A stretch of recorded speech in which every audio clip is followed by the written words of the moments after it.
Welcome to the Triple Takeover Toycast, a fortnightly podcast about vintage toys, transforming robots, and the existential pondering of lost youth. This is episode 12, and today we're talking about the so-called golden years of the Transformers Masterpiece line, everything including the original MP1 Convoy from 2003, all the way up to MP9 Rodimus in 2011. My name is Sixo, but more on that later, as with me today are my two rather delightful co-hosts. First up, we have our very own vintage masterpiece, whose golden years remain the stuff of legend. Pillows at the ready, folks. It's M.A.S. from Transformers Square One. Ouch! You're right there, M.A.S. You okay? Oh, I guess I will be.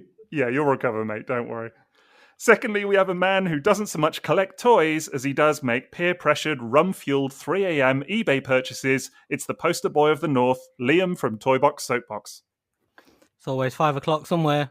Exactly, mate. Yeah, there's got to be a justification for it. Wow, he got off lightly, didn't he? You got off pretty lightly as well, but... I just sound like I got off. Oh, here we go. He's got off. I'd say you can always go and lie down if you need to, but God knows what you'll be doing with that pillow, mate. Together we are Triple Takeover, and much like the early Masterpiece toys, we may be a bit older now, not quite as in fashion as once we were, and let's not even talk about how out of scale we are with one another, but all of our pistons and gears continue to function, and you may find that there's still a good time to be had if you just pick us up and play with us once in a while. Now, rigorous as we are about staying on topic, I'm going to throw caution to the wind and risk a bit of casual banter. How are you both doing, chaps?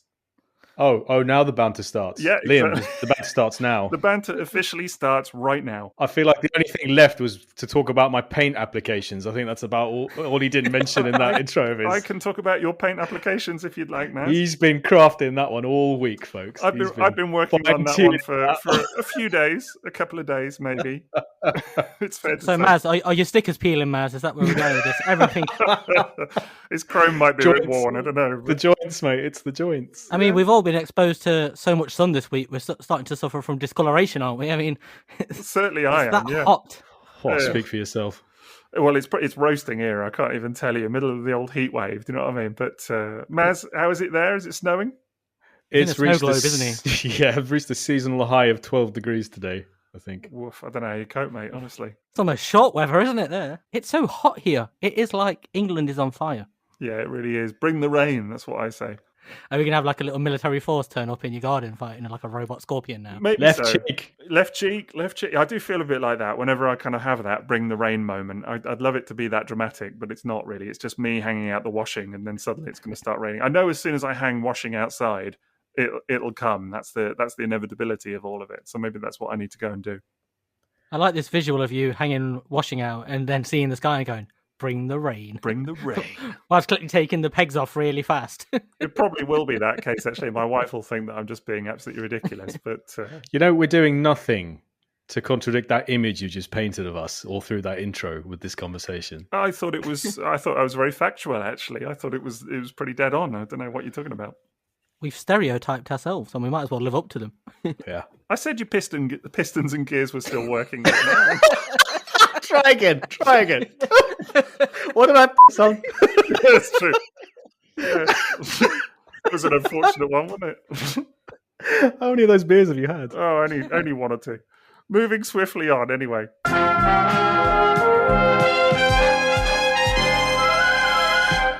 So we are, of course, gathered here today to talk about the Masterpiece line, which is everyone's favourite line, I'm assuming. It's the pinnacle of Transformers, isn't that right? I don't know. Opinions may vary on the subject. Maz is pulling a face already, but I'm sure we'll get to all of that. But we are, I mean, regardless of where Masterpiece is today and what a lot of people might think about as Masterpiece currently, it used to be in a very different place, of course, and look very different to what it does today.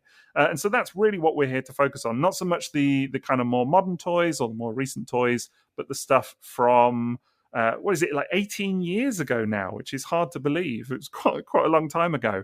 But just really to kind of go through some of those early releases and sort of, see what we make of them, I guess. So, both of you have collected Masterpiece at some point, right?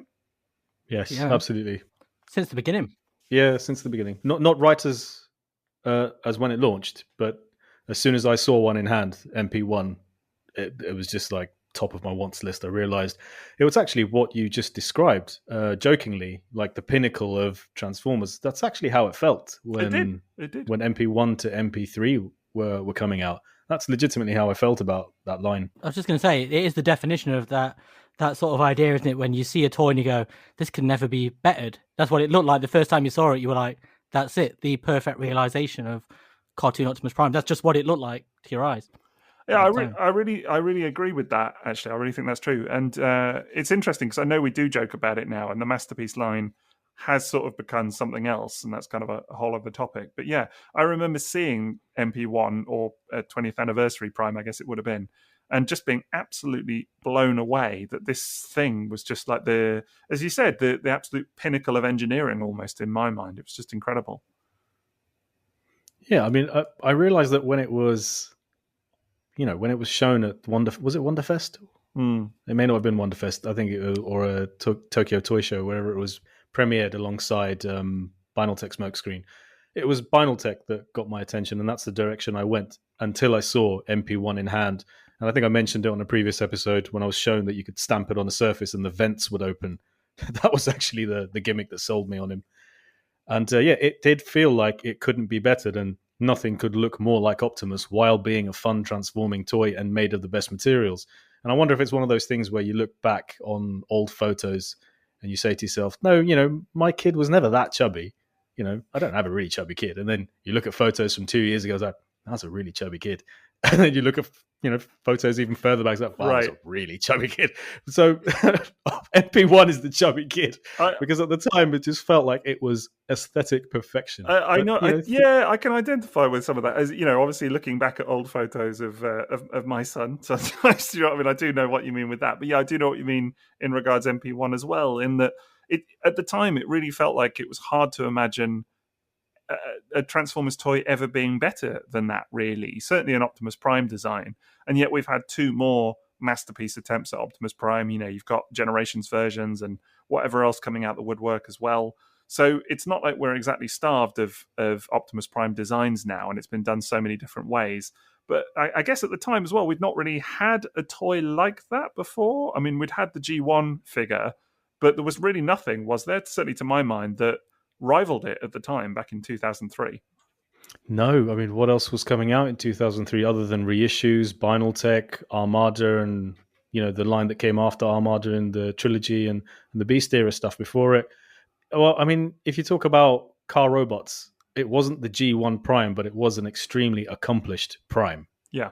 But yeah, something like this, like purely collector aimed, with so much nostalgia and meant to look like G1 Prime, but the most modern version of it that could exist technology-wise. No, we definitely hadn't had anything like that. It was the first time, wasn't it, that anyone had really tried that in a transforming toy? Because we'd had those like sort of non-transforming Optimus Primes, but even those were still really new, weren't they? It was really groundbreaking. I don't think people sort of appreciate that when they look at MP01 now, like how groundbreaking that moment, seeing those prototypes for the very first time was, because there'd never been anything like it ever. Yeah, that was really incredible. Those prototype pictures, deservedly so. They really kind of created a lot of awe in the fandom. And even now, I think when you look at them, it's not hard to imagine from those prototype pics why that was exciting. If anything, those prototype pictures are probably more exciting now than actual photos of MP1 in its finished colours, which is bizarre. But I do find it weird to kind of remember, because if anything, MP1, I feel now is like a little bit overlooked. Would you agree? Yes, I do feel that way. And I think that's reflected in the price a little bit. But not to bring up the subject of money about it and have that be the defining say on this, but I do find that there was a time when MP10 was the most desirable version, and now obviously the latest version is the most desirable version. And it's this funny cyclical thing where now I'm finding prices for MP1 are on the rise again. And you can almost see how quickly they sell out compared to MP10s now. So it's almost like that cycle of what becomes valuable is shifting. And what I wanted to say about those MP1 pictures was, at the time when we saw those, that would have been basically viewed as a standalone toy, not the beginning of a toy line. Yeah. And I don't think today you would get as much excitement about a standalone figure for example, I don't think there's been anywhere near that kind of excitement for the fancy new $600 Optimus, the one that's got all the automated parts and self-transforming. I don't think there's, and maybe, the price of that is such. But I think compared to everything else that was coming out at the time, MP1 would have looked that high on a pedestal, and people were much more excited for that, even though it was just a standalone figure, and it might have only ever been the only thing we'd get with the moniker Masterpiece. Because it's been like that in other toy lines. I think Takara's Brave line only got a couple of Masterpiece figures, didn't it? I think they did. Was it two? I think they did something like that. Yeah, I think they just did the sort of two of the ex-Kaiser figures, and that was that. But so you might be right, actually. I mean, certainly, I remember seeing those original pics, and not. Well, I don't know what I thought at the time, to be fair, but I certainly didn't imagine that it was still going to be going 18 years later, and would have spawned into what it has. And that's kind of a whole other topic that I'm sure we'll get to.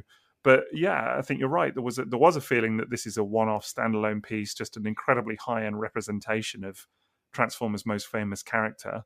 But it was incredibly exciting as well. I guess it was a different time, wasn't it? Because as you said, there wasn't really a modern representation of Optimus in toy form, classic Optimus anyway. There had been Fire Convoy, there had been Armada, and things like that, but there hadn't been classic G1 Optimus redone. Even in G1, you'd had Power Master, you'd had Action Master, there'd been the G2 release, but this was the first real attempt at redoing classic Optimus Prime in sort of souped up toy form. So I guess you've got to kind of remember that landscape a little bit. But I think now, if you come into the hobby now, it's probably impossible to really kind of appreciate what that was like at the time. Yeah, that was the moment that this collecting hobby, that this fandom and community had that echelon of toy made available to them. We existed in a purely sort of mainline Toys R Us children's toy and collector-focused reissues of toys that have already come and gone sort of sphere. And then this was opening up a whole new level of product that would be available to us as toy collectors, toy displayers, and that kind of thing. And I remember, like, when this came out, like I said in the Vinyl Tech episode, I was actually on my way out of the hobby when these were revealed. So I think it was closer to the release of Magnus that I actually got into Masterpiece. I think I bought MP1 at a time when MP2 was slated for release or even out, because the time between me buying those two felt very short in hindsight. Yeah, and of course that was the better part of 18 months later, but that's kind of the mad thing at the time as well, wasn't it? 18 months rolls by. I mean, MP1, what was it, around December 2003, and then you're looking March 2005 that Magnus was released as MP2, and it's just a repaint of the same toy. And even that I find kind of hysterical. And actually the whole timeline of the early Masterpiece toys I find very, very funny. I got to say, looking back at it now, I remember there was a point where they were. It was actually not so long ago, but it was MP25. Do you remember there was like a whole gap in between 24 when they'd done Star Saber, and then there was like a real pause before they released or revealed what 25 was going to be, and it ended up being Trax. And for ages, people were like counting the number of releases that there'd been in the previous year and saying, "Oh, it's incredible! There's only been so many new molds this year, and it's not good and all of this." And I just remember thinking, back in the day, it used to be like you'd go for years, genuine years, with nothing in this line. And I don't know, it's just kind of funny where it's ended up, if anything. You are right. It's completely strange, like how time has changed the viewpoint on what Masterpiece is in that sense, like how you did just see it as an event. When one turned up, it was a surprise. Whereas now it's an expectation. You're waiting actively, like, when's the next one going to be revealed, and why haven't I seen it yet? And you see people... I know, yeah, Nightbird. It's had MP Nightbird revealed today. Yeah, it's true. But that's what I mean. But even that seems to be like an actual step away from the concept of Masterpiece, doesn't it, a little bit? Because it's a retool as a character that doesn't actually look like that in the show. And Masterpiece isn't typically that, is it? It's usually... Hey, if anything, that is harking back to the very first Masterpiece repaint. Because in the show, Magnus never looked like a white Optimus Prime, but it was just the natural thing they could do is to recolor that toy into something recognizable. I guess that's interesting in itself because, of course, Masterpiece being cartoon accurate was not the thing to begin with. That was not the sort of philosophy of the line at all at that stage. That was an MP10. Wasn't even an MP10 thing, to be fair. Even MP10 and that era took influences from comics and toys and whatever else. It was only really from the likes of MP Ironhide and MP Inferno that it went ultra toons. It's kind of a relatively recent thing, but we do tend to think of Masterpiece now. But yeah, Liam, I had the same thought about Nightbird. I saw it and I thought, it's a weird one because it doesn't look 100% like Nightbird from the cartoon at all. It's a compromise in that regard. But I did, knowing that we were going to be discussing this tonight, I couldn't believe that we had a new Masterpiece reveal on the day that we were slated to do this. I thought that's kind of funny. But also just the kind of chasm, if you like, of what is that slated to be? MP55? So the difference between MP55 and MP1, I mean, they may as well be different toy lines, really. Of course, they would never look like the same toy line placed together. No. I mean... but then neither would G1 Optimus Prime and... what came like 18 years later. Yeah, you're absolutely right. Yeah. I was going to say, and there will be people that display them together. Of course, there will be. It's funny though, because when you do think of it, I do think of them all as one line because they are Masterpiece. But in my mind, even when I think of MP01, I don't think of it being that different. I just think of it being like a slightly different. Even though having them both stood next to each other, I look at them and they look so different. If that makes sense, it's just not how my brain sort of recognizes them. It still thinks of them all as one homogeneous bunch. I think a lot of people think of MP10 as the start of the line. I think that's common, or MP9 maybe, because it was the kind of crossover release, if anything. But I think a lot of people just disregard the early MPs, the ones that we're talking about today specifically. I think even a lot of Masterpiece collectors, probably just skip over those early toys because they're so different and don't kind of fit the aesthetic of the, what the lines kind of become. But it's a bit of a shame because I do think that with MP1, kind of specifically, actually, that it's such a nice toy, such a nice individual release. I don't know. I can't really imagine that not being a part of my collection, personally. No. I've kept one, and it's one of the few masterpieces I've got left after selling them off, is because I just can't part with it. Because every time I look at it, it just feels like history, and all these memories come back of like the day when I first saw the photos and how excited and everything, how it felt and how groundbreaking it is, even now, like when you pick it up. And it's funny because it's one of those toys where it's like how people pick up a slightly older toy and they'll say it feels dated because it doesn't have this or it doesn't have that. And it's like, but it doesn't need that. And it didn't need it then. And it's still something that's so spectacular to behold on its own, in its own right. So which version do you have, Liam? I have the, is it the 20th anniversary Hasbro one? Yeah. Which was apparently in movie colours, but it's not in movie colours at all, unless Optimus Prime had a blue gun I never recognised. What do you have, the one with the battle damage, or do you have the later one with the stand and everything? The one with the stand with the terrible voice where the guy is doing the worst interpretation of Optimus ever. They might as well have just got some like Scottish bloke doing it and you'd be like, hey. It's hilarious. I kind of feel I've got that stand. I kind of feel the need to dig it out now and have a little listen to it, because honestly, I think if people haven't heard that stand, it's someone had told me how bad it was, and then it wasn't until I got it. A friend of ours gave it to me, and I was just blown away by how bad it is. It's the corniest American accent you can hear as well. Like, it's like you could imagine Peter Cullen doing this voice when he's at a bar somewhere trying to pick up a girl or something. He's like, I've got Megatron in my sights. That's how he talks. It's got that kind of strange, over-the-top, like, terrible accent. Everything's like one-shot stand. It's like he's on some sort of dating program. It's so bad. I kind of feel like that's Liam cast in the next computer animated Optimus Prime cartoon or whatever now. I feel that's my Netflix audition. Yeah, exactly. They'll be calling you now. That'll be it. So, but yeah, no. I'll do. One shall stand. Yeah, right. But yeah, no, that stand is hilarious. Absolutely brilliant. So, but yeah, of course, there were quite a few different versions of that toy over the years. That Hasbro version, any Hasbro version, I mean, it's unthinkable now. to have Masterpiece toys turn up in childhood collections or just in tubs of toys that people come and like lump on secondhand tables and say, oh, I've got these toys that just been like hanging around our house. And you'll see Masterpiece Optimus Prime in that, because obviously it was sold in Toys R Us, by Hasbro. And it was bought for kids, I suppose, because that's how they've ended up, like one-armed, one hand, fingers missing. You just wouldn't expect to see that with something today, like an eBay lot of used toys, mainline toys, Generations figures, and then a Masterpiece RC missing a leg or something. Just you wouldn't expect to see that today. But back then, can you just imagine though how disappointed so many of those kids must have been to get that toy? Because one, like, it's not really their Optimus Prime anyway, but at the same time, it's so complicated for very young children. And I imagine at that point, like, there would have been a lot of parents buying it, thinking this is just like my Optimus Prime I had as a kid, and buying it for their children, who then would have had no idea what they're trying to do with this complex 500 step. Mate, that reminds me of a memory that flashed back just to me this week after getting this Superfire convoy. I remember I was looking on Gumtree for Transformers, secondhand Transformers in the UK, and there was an RID Optimus Prime just scattered, and it was some bloke saying, bought this for my son, selling it now, neither me nor my brother can put it back together again. What you see is what you get. Wow. So there was even an element of that with mainline Transformers that they couldn't be figured out by people who just weren't into the scene.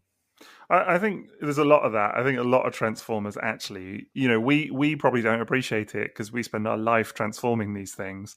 But certainly, I see sometimes my son handing one to his mum, and she's very good with them, but sometimes she just gets utterly bewildered by them. Do you know what I mean? And they're ones that I think of as being relatively simple. But sometimes you could just see that she's like, had enough. Do you know what I mean? And I think it's just the level of patience or whatever that is. What do you mean you can't transform this fan's toy sovereign? Right. Well, I'm not talking about that. I'm talking more like Earthrise Trailbreaker and things like that. But it's different though, isn't it? If you don't spend your life doing this stuff, why would you know?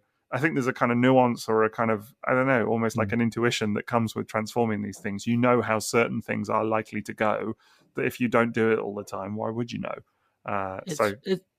That's funny though, because like when you think of G1, like if you remember like the old sort of TV documentaries and stuff, like the running gag would always be kids could do this, but the parents were bewildered and they had like no idea how they'd turn a gun into a robot or a truck.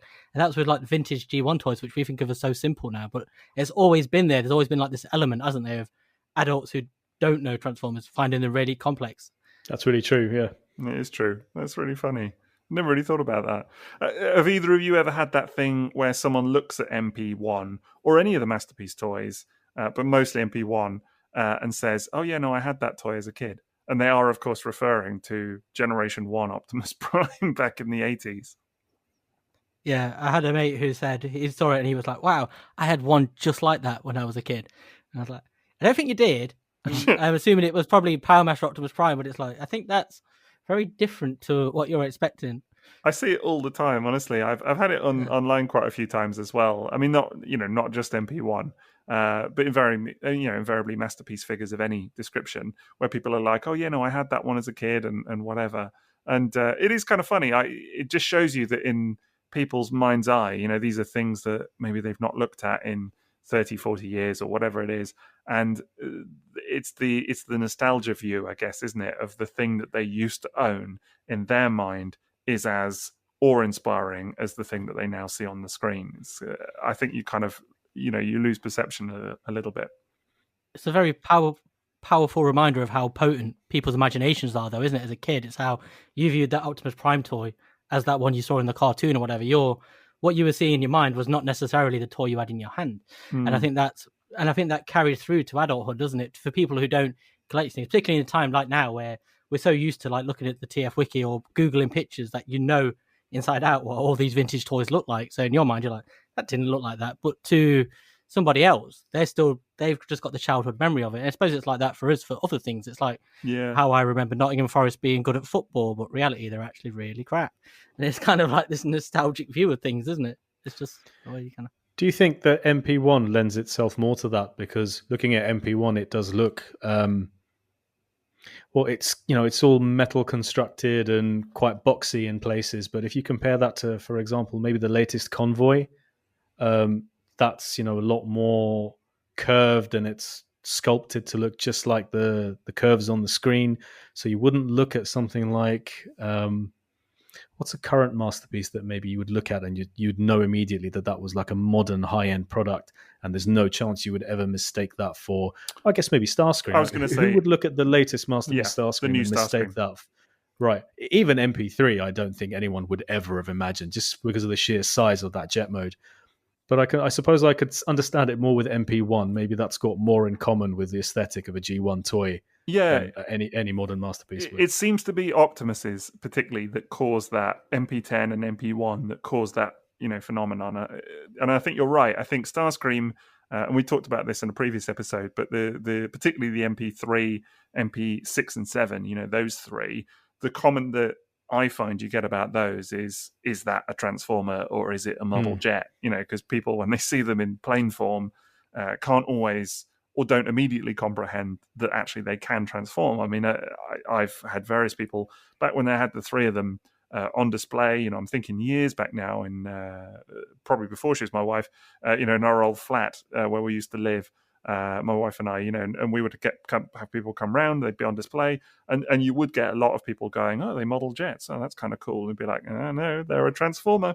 And it's always kind of fun. But that was the comment about those. But yeah, I think you're right. I don't think anybody ever necessarily looked at MP3 and thought that's the one I had as a kid. I was going to say, do you think there's a similar effect of like what we were talking about with Vinyl Tech, for example, how it feels like the vintage toys evolved?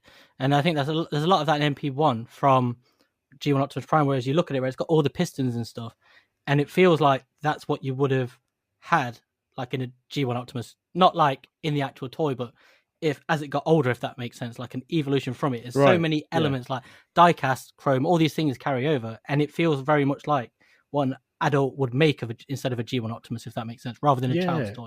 And including a light-up matrix as well inside, which was a massive selling point for me, definitely. And the opening vents as well, just like, okay, this is what a real Optimus, but G1 Optimus would look like and function like. And now I actually have those functions in a collectible product. Yeah, it was groundbreaking at the time. And because so much of that the G1 toys was that they looked like real vehicles, wasn't it? And so that masterpiece, it steers into that by having these realistic like items that you would find on robots or actual cars, wasn't it? And I think that's a lot of why it feels very thematically similar. In the same way that Vinyl Tech does feel like the ancestor of G1 to me. That's the one that I always feel like that's where it went to, rather than where it diverges to cartoons with Masterpiece. That's the point it's going for. Whereas I always felt like the original ones felt like the toys but evolved. Not like MP3 as such, but I just felt that with the MP01 really specifically. Do you know what? I would almost say the same thing about MP3, but just before I go there, am I right in saying MP1 has the working suspension on the cab as well? It does. It does. Yeah, so that toy really had everything that you would imagine a grown-up version of G1 Prime would have if it was trying to mimic a real-life vehicle and really sell you on the Transformer concept. Yeah. Of great articulation and robot, but also fantastic functional vehicle with all the bells and whistles.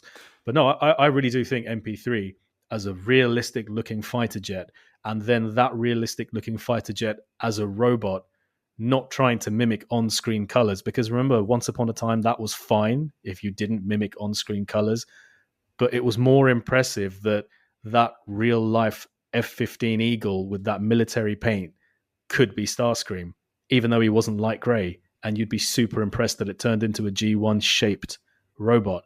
And I think maybe that's why we were also impressed with the 2007 movie when it first came along, because it was our first real experience of real life Transformers and what they would look like as real cars that then became a robot. We were far less discerning about, but it needs this detail, but that element of nostalgia is missing. The new was still really exciting. Yeah, I agree with that. I think I never looked at MP1 especially and thought, I never remember comparing it to the animation model and like pointing out all the ways it was slightly off or where it deviated or whatever. Yeah. No, I don't think anybody ever did that, did they? I mean, maybe somebody did. I don't know. There'll always be someone, but but it wasn't. Maybe it wasn't. We felt masterpiece was a description of a toy. Yes, like it's a masterpiece toy. That was the thing, and that was what it was trying to be. It was. I think the philosophy was, let's make this the best Optimus Prime toy it can be, the best representation of that character, and you can see that they drew influence from all kinds kinds of places. I mean, the thing even has the mouth, under the moving mouth plate. It has the little drawn-in mouth, which pretty clearly, I've never seen it confirmed, but seems to be a homage to the Marvel comic, from the bit where he actually dies, after a battle with Unicron. And so there's lots of those little things that are included in that. But there's lots of influence that's new as well. Lots of things in there that's new. I mean, like you said, the engineering around the vents, the suspension of the tires, that kind of stuff, that doesn't come from anywhere other than just let's make this an incredible experience and an incredible toy. And I think that's really something. It really kind of sets that figure especially apart from anything else that line has done. And it had such gravitas as well when you saw it, like the weight behind it, the size of it, everything, that toy. It's just everything about it just felt really special and just really groundbreaking. Like no matter what angle you looked at it from, it was just an incredible thing. Like say the pistons in the elbows and stuff like that was just pistons just this these little touches and the little flip out communicators as well on the arms. Yeah, that's a good point. Yeah, but they're not even gimmicks that you notice half the time. I forget they're there because they're so cleanly hidden in the arms and stuff, and it's just everything everything felt so neat in that toy as well. Oh, just the Matrix chamber, I remember, really impressed me. Just even how that thing transformed with the jet. With the truck cab, and then it was the light up gimmick on his shoulder. Yes. I love just displaying him holding the windows of the cab open with the Matrix displayed. I just really enjoyed that, and nice removable, great looking Matrix was a nice thing to have at the time as well. A novelty, wasn't it then? It was. I remember thinking, wow, an actual Matrix toy, and as you said, Maz, one that lights up as well. I remember being blown away by the little moving mouth plate. That, for me, was just such a simple gimmick that actually now, I mean, if it happens on an Optimus toy these days, you almost take it for granted, don't you? You could imagine, and I'm sure there are, mainline toys that do that today. And probably... My one-step bisque has a movable mouth plate. Right, there you go. But back in 2003, that was everything. It's like, oh my God, the mouth plate moves. Incredible. Never thought of this before. So I think it was a product of its time, but still, I think there's a lot special about MP1 because of the die-cast, the rubber tires, because of the chrome, the construction of it, the suspension. There's still a lot that elevates it. It is partly because it was new and partly because we'd never seen anything like that. And it was this ultimate representation of a character that we'd never seen done like that before. But I think it was also because it was just a very cool design. Do you think it really was a product of its time, though? Or do you think there is an element that we look back at it through this lens of everything we see now? And then you kind of sort of apply, I don't know, this kind of the cartoon effect as such. And then you look at it and it feels so different. Because even I still look at it now, I think if that came out now and, Transformers hadn't gone off in the cartoony direction, I'd still be completely wowed by it. And there's very little on it that I feel like feels outdated or, anything like that. I guess only because there have been two other subsequent Masterpiece Optimus Primes and Earthrise and, whatever else. There've been so many different toys of that character. So I think you wouldn't have the same... I'd still be wowed about it as a toy, don't get me wrong, but you wouldn't have the awe of it being that first Optimus Prime, that's done in that style. I think that was a momentary thing. That was of its time. That element, I think that would be hard to recapture. The fact that it's Optimus Prime had no effect on me whatsoever. I've never been a big Prime person, so I remember not being drawn in by that fact. And if I'm honest, that's probably one of the things that stopped me being as interested in it whereas Binaltech launched with Smokescreen. And that was massively interesting to me. It's like, whoa, a Subaru Impreza. It's right, exactly. That's probably why I've very rarely bought the leader figures in any toy line I've collected straight away. That's always been the ones that are missing from my collection. I always go for the car bots or the jets or the grunts, and I never bought the leaders in a particular toy line. The bar of soap. Right. So yeah, I don't, and that's why actually all of the things you're talking about being super impressive about Optimus, I'm actually relating to Starscream, because my first experience of MP3 Starscream was all of those things, and it's just amazing how little I cared that it didn't look like on-screen Starscream, but it was just probably the best looking Starscream I'd ever seen, and it was, I don't know why, but it felt closer to cartoon Starscream than anything that had gone before, and obviously because stuff that had gone before was Armada Starscream and reissue Starscream, even in anime colors or G1 Starscream. None of that matched up to what MP3 looked like. And even when we got like a anime colored MP3, it didn't diminish the first release MP3 for me at all. It was still just the fact that it looked like a realistic jet with moving ailerons and air brakes and that lovely undercarriage and landing gear, which was sculpted to look like an actual F-15, and the realistic dropping of the vents, which become his shoulders, and opening cockpit. And then, of course, they had the null ray in the nose as well. Just all those features made it feel like a fantastic jet toy.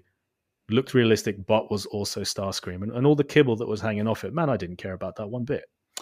I was so disappointed. Yeah, the kibble was a thing, of course. The kibble did bother a lot of people, to be fair. It was the prototype. They'd already shown the prototype, which looked better than the actual toy that came out to me. I'd already seen it, and I was so disappointed when it suddenly had the hip vents, and it was like, oh, no. Yeah, the scabbard things. Yeah, it was. I mean, it was. I guess, yeah. That original prototype. That was the Kobayashi designed prototype, wasn't it? Before Shoji Kawamori had his run at it. I guess it was a weird one that they'd chosen to share that and to sort of show that to everybody, and then release the actual product. But I have to say, I really rate MP3, and I do kind of agree with Maz in a way that I don't know that the hip flaps, the hip scabbards, I don't think it ever really bothered me. But then I never. It's the same way that like Vinyl Tech dead ends and Traxxas bits never really pestered me about display. Yeah, sometimes it got a bit awkward to try and pose him and put them somewhere maybe out of the way. Even with RID Prowl, I still have that thing with his doors, But yeah, no, carry on. Yeah, it didn't bother me. Well, I was going to say that I think, I mean, they popped off first of all anyway on MP3. You could just legitimately, pop them off at the ball joint, which I did do a lot of the time when I displayed those three toys. The MP6 and 7 as well. I would often just pop those bits off and jobs are good. And then actually they were, for my money anyway, a very cartoony looking great representation of those characters. I mean, I don't think at the time, again, I wasn't like holding them up versus the animation model. I wasn't like looking at all the different things that made them inaccurate in any way. It was just great to have those characters on the shelf looking as good as they did. You were still grateful for the fact that it existed. Right, exactly. And I think that is really of its time as well, because that you have being grateful. I didn't mean it in that way, but I think because there wasn't the plethora of product that there is now. Do you know what I mean? It wasn't that. I mean, now we're in a world where Masterpiece is not everybody's favorite representation of some of these characters. But I'm not saying that it would have been at the time necessarily, but certainly, when you're looking at MP1, what's your choice? If you want a G1 style Optimus Prime, you're talking MP1 at the time, or the literal 1984 toy. That was your choices of those. Maybe the Action Master or whatever, but even then, it different colors. So realistically, MP1 there was the Metal Force Optimus Prime at the time. Do you remember?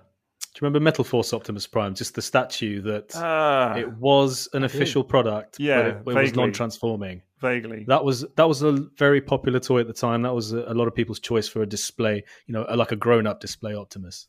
It's so funny to talk about grown-up displays. It's so funny, but I do know what you mean. Yeah, there were like the non-transforming ones though as well, wasn't they? Were they Super Mega SCF, something like that? And do you remember those? Yeah, the larger PVCs. Yeah, they had all the articulation and little accessories and stuff. Right, correct. That's around the same time, isn't it? Because you had those and stuff. Yeah, it would have been about this time. That's right.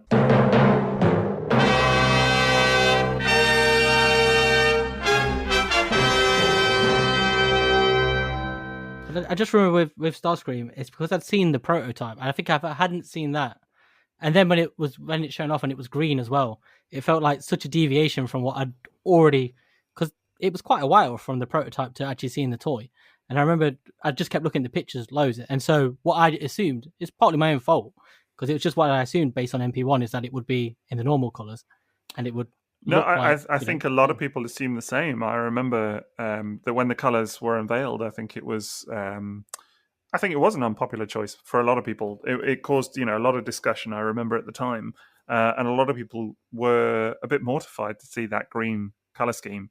It is a weird one. I feel like the color scheme actually has gained in popularity a little bit over the years. I don't know. What do you guys think? I feel like it used to be more controversial than actually it is now, whereas I feel like because so many years have passed and because you can or were able at one stage to get the MP3 mold in cartoon colors, and then obviously we've had, I mean, what is it now, 57 other Starscreams since then.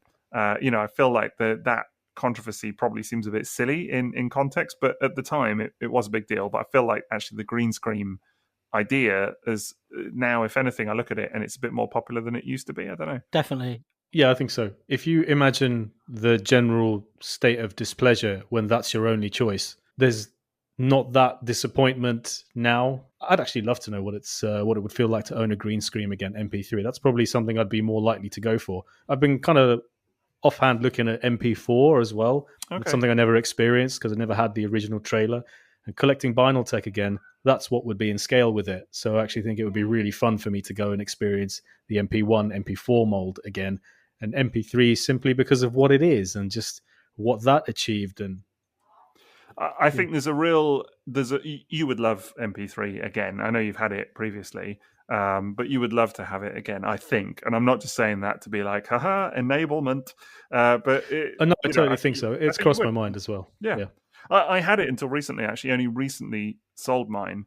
And it was a hard one to let go of because I did really love it. And actually, in a funny way, the fact that it was green, the fact that it wasn't cartoon colors, made it more unique for me. It made me kind of want to hang on to it a little bit more, if anything, just because it really kind of made it of its time. I don't know. It really felt like, what was it, September 2006? It felt like that's that product, from that time. It almost kind of gave it a timestamp. In a way that, Smokescreen being a Subaru or any of these things, they are of their time. I don't see any, it's a shame, you don't see that green color scheme now ever being referenced or given a nod in toy form ever since. So it kind of makes it more unique in my view.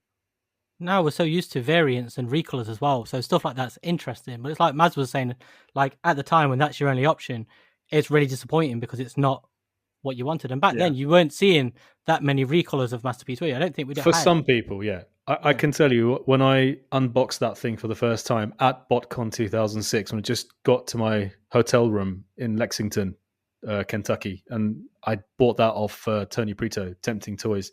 Then I unboxed it. I thought, that is remarkable. And I remember I didn't spend much time with it because it was a case of getting it in the luggage and then going and experiencing BotCon for the first time. But I remember, no matter what else I bought at BotCon, by the time I'd gotten back home to the UK, unboxing that MP3 again was the most exciting thing for me. I was looking forward to that the most. There was never any disappointment for me attached to getting MP3. I absolutely adored it. I never felt the need to get the Skywarp or the Thundercracker, but MP3 was fantastic. I displayed it for years. Well, I think all of those early Masterpiece toys were events, weren't they? They were absolute events. I remember the level of excitement. I mean, even going into stuff like Grimlock and Rodimus and all of that, even Megatron, which we'll get to shortly. But all of these felt like super big events for me and just so thrilling to kind of see. So I completely believe that. I think there were people for sure that nitpicked the color and all of that. What about the size of it? Because, of course, it was a very different scale to MP1. Did that bother you at all, M.A.S.K? Never. I loved how big the jet was. I mean, that was terrific. I don't think I needed the jet to be any bigger than that. And then there was this oversized third-party version of the MP3 mold, right? There was, yeah. We saw it, didn't we, in the pub? Yeah, in the pub. Steve had it. Yeah, and he did. That was just mesmerizing, and I think incredible. I'd still very much like to have that today because that was even bigger. No, I love the scale of MP3, but imagined it bigger I wouldn't have wanted it bigger for mainline. And having seen that oversized third-party version, I don't think it would have worked. It was mad, wasn't it? I mean, what's the original is 160 scale, and I don't know what the KO is or whatever. I'm sure it's not. No one's really worked it out, but it was. I remember it being an incredible thing. And it was in the green colors and everything as well. That was interesting. Certainly, I remember that was a bit of a showstopper in the old pub, as it was. Yeah. But I remember though that there was quite a bit of controversy about Starscream being so little versus MP1. Because, of course, it felt... Well, I don't know why anybody expected different, really. I guess people expected that it was going to be the same height or that it was going to scale in some way. But actually... Do you think people were still thinking in terms of toy line at that point? Do you think it was... Yeah. Because they were, 3 years apart? Well, I saw it just as, that's the best that Prime can be. Right. That's the best that Starscream can be. And it just... I don't think I ever looked at them side by side. I don't think everybody looked at it that way. I think that... I guess what I was going to say was that it's interesting because actually MP1 and MP2 are the same mold. Then you get MP3 Starscream. So this is the second new mold in the line, if indeed you call it a line. You know, we're almost 3 years in at this point, and we're just getting the second new mold. So it's, I mean, the pace of all of this is just incredible by today's standards. But what precedent was there that it was going to scale? None. So actually, the expectation was zero around that, I guess. But still, I know that there were people that were disappointed that it didn't. Had we even had anything to that point in Transformers that had legitimately scaled to the point that this had to live up to that sort of, standard? It's a good question. I guess the first toys that you could say legitimately scaled with one another was probably Vinyltech, but only because they all fit. Yeah, because they had the same assigned scale. Yeah, that's probably the only, or certainly the first toys that you could say, yes, this scales with that. Because in G1, it was just happenstance, really, wasn't it? Like sometimes you would get two toys and they might look about the right size next to one another, like Prime and some of the Carbots, for example. But I don't know, would you rate that, for example, from Diaclone? I don't know if they're not really worked to a particular scale, are they? I suppose they are to some degree, because you've got the pilots that have to fit in the cockpits of the cars and then the jets. But, to some degree, right. Yeah, like if you look at the Diaclone pilot takes up the entire cockpit of an F-15 Eagle in Diaclone. It doesn't really, though, does it? Like a real person does not take up the entire cockpit of an F-15. So to that... Well, no, not really. I wouldn't have said it was scaled. Yeah, certainly the F-15s in G1 were not to scale with the cars and all of that, for sure. No, definitely not. But equally, I think F-15s is a really funny one anyway, because the notion of an F-15 that scales with a car is just, I mean, how ridiculous is that, actually? And I think we as collectors, we as fans often lose all relative real-world knowledge of what this stuff would actually look like if it was in actual vehicle mode scale. It would be incredible. Do you know what I mean? Just the size of the toy. Just even having a Megatron Masterpiece accessory that can be held in the hands of a Masterpiece toy is not the correct scale. A Masterpiece that fits in the hand of a proper full-size Transformer, it's not going to be held by a person, is it? No. Absolutely not. So yeah, I don't know. It's a funny one with Starscream. I know it caused lots of controversy about being a smaller scale. I guess what's weird is that actually Starscream, if anything, was the first toy to fit the MP10 scale, wasn't it? Because if that kind of has become the size that they've all been from there, or not all of them, because of course then we've had Megatron in the larger as well. But everything from MP9 is supposed to fit a set scale, but actually, if anything, MP3 was already in that scale, would you say? Yeah, I guess that's fair, because MP11 scales with him very well, doesn't it? Yeah, they're the same size. And that's supposed to be in the same scale universe as MP10 onwards, even though that's kind of, its own thing. I just wanted to mention, because we're talking about this Megatron gun, how cool was it that the Ultra Magnus came with a Microman coloured Megatron gun? Yeah, that was cool. It's the kind of thing actually now that I think you would get now and you would be impressed by, but not amazed by. It's the kind of, it's the niche nods that are all too common, if anything, in today's version of Transformers Toyland, because so many of the people that are designing those toys now, grew up with that stuff and have that reverence for it and whatever. But yeah, back then it was really unheard of, that kind of thing. So I did want to mention Magnus, actually, and just kind of talk about him. Have either of you ever owned the Magnus repaint? I did, yeah. I did. It was a no-brainer for me once I had the convoy. Yeah. Was to get the Magnus, and it was gorgeous. Totally its own thing for me, even though it was just exactly the same mold. I kind of feel like, actually, I prefer Magnus actually to MP1 in some ways. Like I love that Magnus toy, MP2. I think it's often overlooked And because people even forget, I've heard people being like, hang on, MP1 was Optimus, MP3 was Starscream, what was MP2? Just because it had its own number. And actually, I remember at the time having, I guess it was the 20th anniversary version, the Hasbro version, but I did get MP2 imported. And even friends at the time were like, that's the nicer one, the white one. It's just super nice. Love the blue faceplate on it and everything. Right, yeah. And of course the cardboard trailers that came with both that and MP1. Did you ever assemble those? I didn't actually. No. I never did. I think at that point the figures felt so premium to me by that point compared to reissues in book boxes that I suddenly didn't feel like I could start messing around with the paper craft and everything that came with it. It was a bit more like, leave it, try to keep it pristine. This is a collector's item now. This is top-end Transformers product. Let's try to be adult about this now. Right. You're already assembling your cardboard trailer. Would you do it now if you got those toys now? Oh, God, yeah. Absolutely. Brilliant. You'd love it. Absolutely love it now, wouldn't you? Little cardboard trailer. Do a bunch of photos as well. I'd probably, I don't know, I still have... Takara MP2 Ultra Magnus cardboard trailer. Yeah, I'd do that on Twitter, definitely.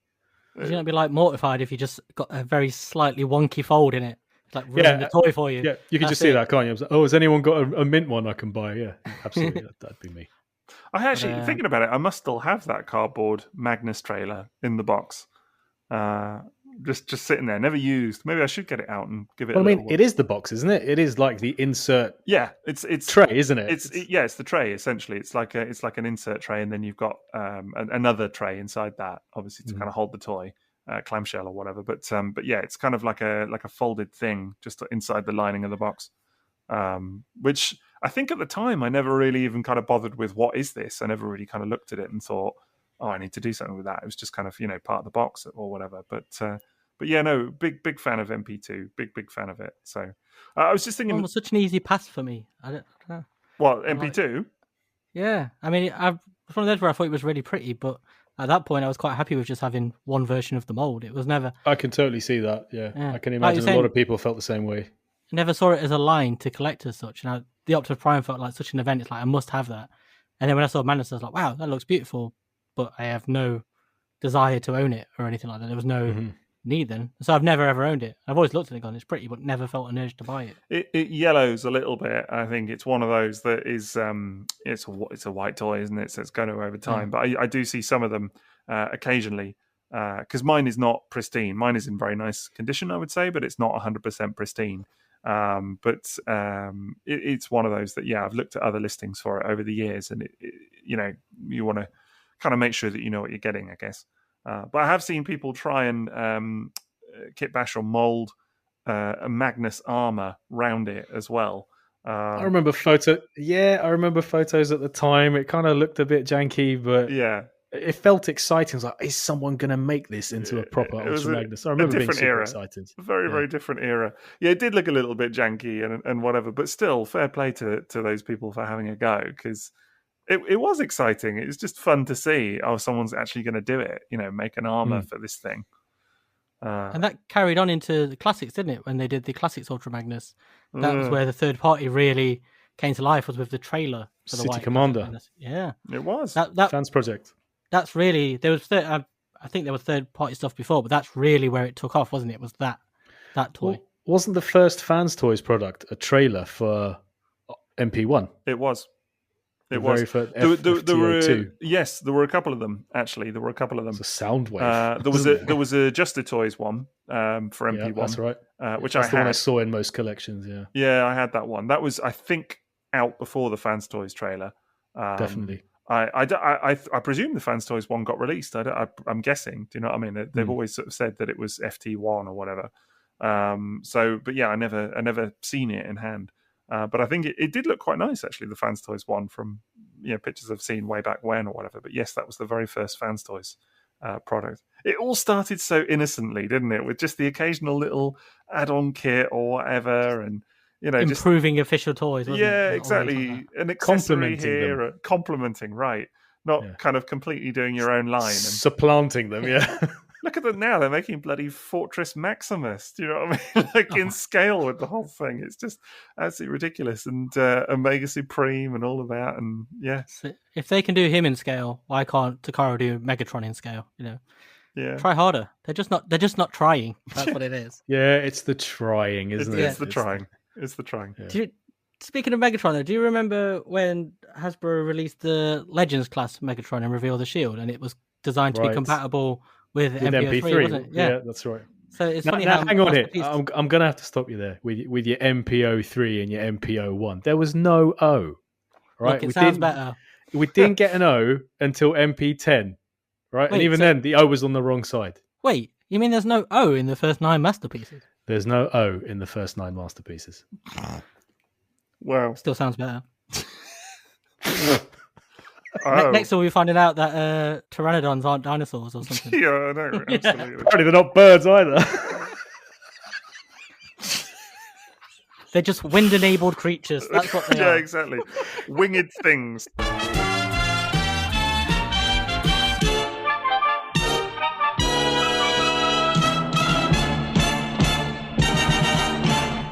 Okay, so third-party antics aside, of course, there were still official toys being released as well. And I guess the next one was MP4, which we've kind of hinted at already, but was the kind of perfect edition of Convoy, MP1, with the trailer, which, Maz, you've never seen, you said, in hand, but you're kind of curious about? The only experience I had of MP4 was being at Memorabilia in Birmingham with the Space Bridge.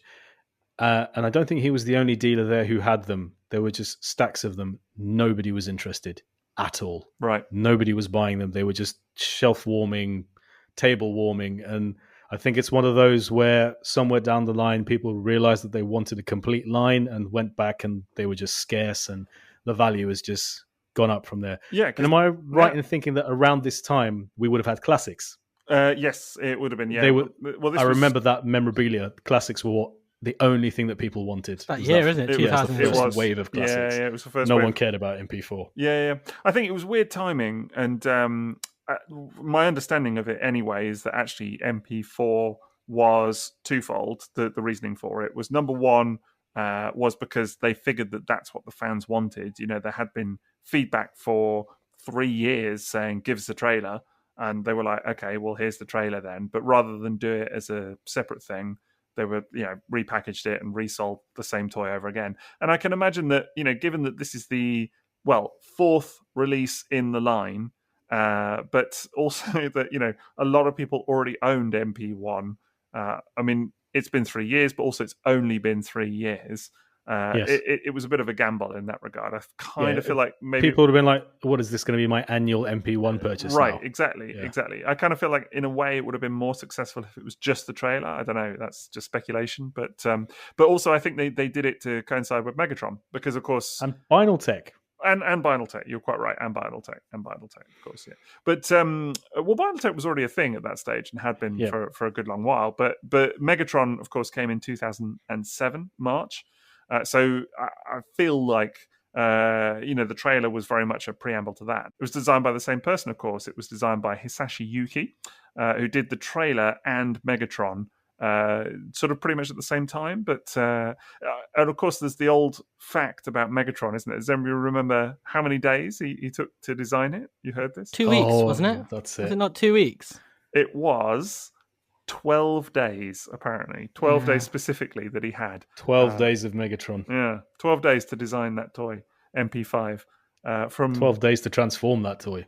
Well, that's the irony, isn't it? Is that actually transforming it, it's one of, I think even today, probably the most complicated Transformers of all time. I needed 45 minutes with the instructions to go from robot to gun mode. I remember that one occasion. It's quite, because it was only one occasion. Quite the thing. I did it a few times over. I had the gold version as well at one stage, which I did kind of like. That came much later, didn't it? The gold version was quite a few years later. Gold version was very late. Gold version was actually 2014. I just had to look it up there, but 2014. So you're talking a full 7 years after the original MP5. I remember when the gold version came out. Actually, it was like a real left field, like, what? Because it was the only, interestingly, it was the only pre MP10 repaint that was released after MP10. Actually, Amazing. well, I tell a lie. Actually, no, there was Black Rodimus as well. Was released after, but it was released pretty much at the same time as MP10 Black Rodimus. But other than that, it was certainly years after. It was the only pre MP10 or pre MP9 toy that was released after the kind of new wave of Masterpiece, if you like, the kind of reboot with MP10. When did we get the final MP01? Because there was like a final edition, wasn't there? Was that yeah, there I was. always thought that was around. There he goes with the O again. Yeah. The final MP. There was never an MP01, so there was a final one. MP1L. It's because I'm so wild. It's like MP01. Fantastic. MP01. Yeah. So MP1, because there was a final edition, wasn't there? There was. There was MP1L Convoy Last Production, which was 2011. So is that before MP10 then? It was concurrent with MP10. So they did March 2011. They did MP1L, which was actually stamped as being like, this is the last time we're ever doing this toy. It had a sticker on the box saying that, didn't it? As well? It did. We'll never do it again. Really mean it this time. We promise we will not use this mold ever again. We commit to it this time. We will not do it. And then they did MP10, and it was funny because they released MP1L and kind of unveiled it before they dropped the design. I think before they unveiled MP10, and I think it was a lot of people kind of had an inkling of like, okay, so there's going to be a new Convoy toy on the way. Do you know what I mean? Like, if they're going to commit to never using this mold again, it probably means that there will be another one. And there had been as well. We're skipping ahead a little bit now, but Sleep Mode actually came earlier. That was 2010. But there had then with Rodimus, of course, there had been the tease of what the new toy was going to be, what MP10 was going to be. Do you remember this? Is that what the stand would say? Yeah. So the stand with Rodimus, which you had to send away for with robot points, it was all very complicated. You could get the robot points from previous Masterpiece releases and other toys, send away, get the 2010 stand, and it was like 2010 robot points as well. And the stand revealed that the next toy was going to be Optimus again. So it was Liam. Do you remember that guy I talked about who bought his Rodimus stand? Do you know that guy actually paid for his house? There's a plaque in his house dedicated to it. Right. That's how much it He's got a brick with his name on it. Bless that guy. Well, that's MP1, the brick, isn't it? But the brick's just painted like a plain white piece of cardboard.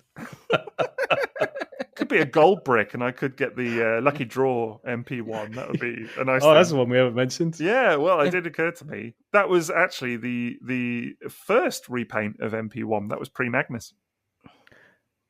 Damn, didn't realise that. Yeah, that was 2004. So very often forgotten about, but it was actually the first, well, technically the second ever Masterpiece toy, but first ever repaint. So yeah, Magnus was 2005, Lucky Draw 2004, apparently. Not that I've ever seen one. The only time I ever experienced that toy was 2007. It took that long for me to ever see one in hand, and that was exchanging hands at BotCon. Oh yeah, someone bought it? Yeah, for a price that I think today most Masterpiece collectors would seriously consider, because it's such a special item. It's more expensive than anything that's ever been in Masterpiece at retail, obviously. But as far as Lucky Draw items go, I mean, back then it was comparable to really rare Diaclone. Yeah. So people who were buying Diaclone would have quite happily said, "Well, okay, I'll buy that instead." But I think it's a lot more expensive these days, a lot rarer. You just don't see them. No, it's kind of off the table now, I guess, isn't it, really, as far as most people are concerned? It's kind of become one of those legendary items that, I mean, certainly, when I was thinking, let's complete Masterpiece or whatever, it was always the one that I was like, well, I'm never going to get that, but let's complete retail Masterpiece or whatever. So, yeah, it always felt a little bit unattainable in a way.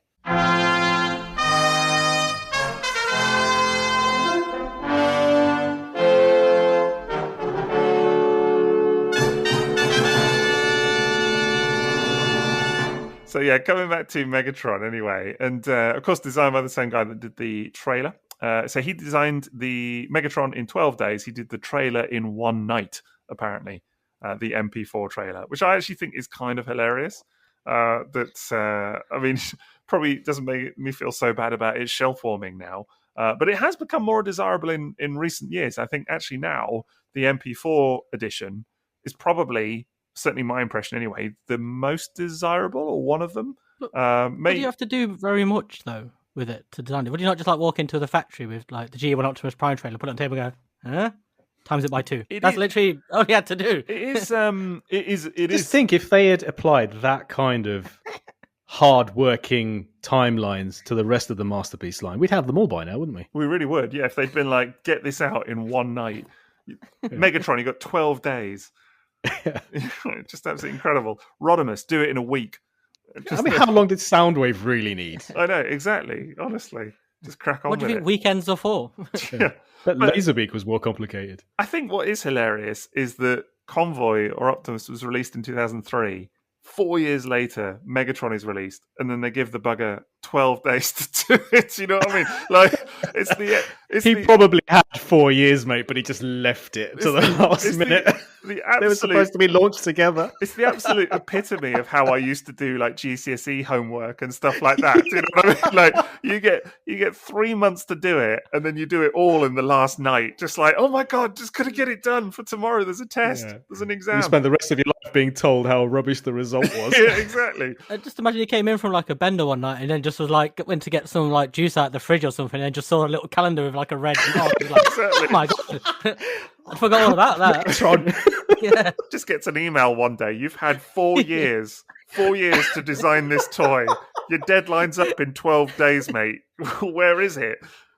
Suddenly his like waking moments are like 24, like where he just see a little clock counting down, just like, and he's like, he's got like a little fusion can in his hand and a notepad, just scribbling it down. Under those circumstances, how impressive is MP5 then? I actually think it's all right. Like, I don't know. I have a tough time with MP5. You know, the robot mode is a bit rubbish. Let's be honest. Like, it's not great, but I still kind of love it for what it is, like in a funny way. But it still has major problems. The gun mode is fantastic. Yeah, well, not to glorify a gun mode, but yeah, it is. Well, yeah. I mean, I'm not a gun nut by any means, but it's a nice looking gun mode for sure. By any means, I like that, the qualification there. That was really good. Well, I don't really know much about guns, to be fair, but or any of that. But certainly for me, it's always been even more than MP36. I would say it's a very nice gun mode. Yeah, it's just that robot mode as well. I just remember like you could almost see people's faces through the screen when it was first revealed. Like the amount of people were just very shocked by how it looked and sort of how, because it just looks so awkward, doesn't it? It just completely unrefined compared to like the rest of Masterpiece before it.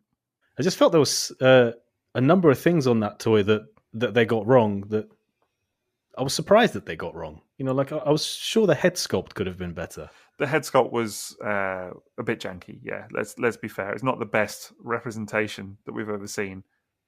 Even putting cartoon accuracy aside and all of that jazz, it just wasn't the kind of most glorious head sculpt that you've ever seen. I think that you can see that they started with the gun mode and then tried to work out how to get it into a robot. Clearly, 12 days was probably not enough lead time in terms of doing that. But yeah, it was problematic. And then, of course, it was plagued with a number of quite high-profile quality control errors as well. Cosmic rust. The old cosmic rust. That's right. Yeah, on the feet. Mine had it. That's probably like its most iconic. The most iconic thing about that toy is that QC feature. Like it always comes up as soon as that toy is mentioned. People talk about the rust on its feet. Yeah, it's a very commonly remembered, very unfortunate thing. But also, loose joints as well. I mean, I think, there was always a bit of give in the legs and the arms. It had real difficulty standing. The ankles would give way. It was just a bit of a mess, to be honest. I don't know. I still, in a funny way, have a bit of affection for it, just because of what it was, and it was still exciting to see a Masterpiece Megatron. But I don't know. It's the one for me now that is probably the most forgotten of the whole Masterpiece line. It's just like people just seemingly completely ignore that it even exists somehow. Would it be fair to call it the worst Masterpiece so far? I think so, personally. Yeah. For me, there's not even a question that it is. Do you know what I mean? I think it definitely is. I think the gun mode's great. It's a gun mode. It's oversized. But yeah, I don't see how it could be anything else, personally. it's one of the few where you wouldn't say even it's like a question of being a different aesthetic that you just, some people will love and others won't.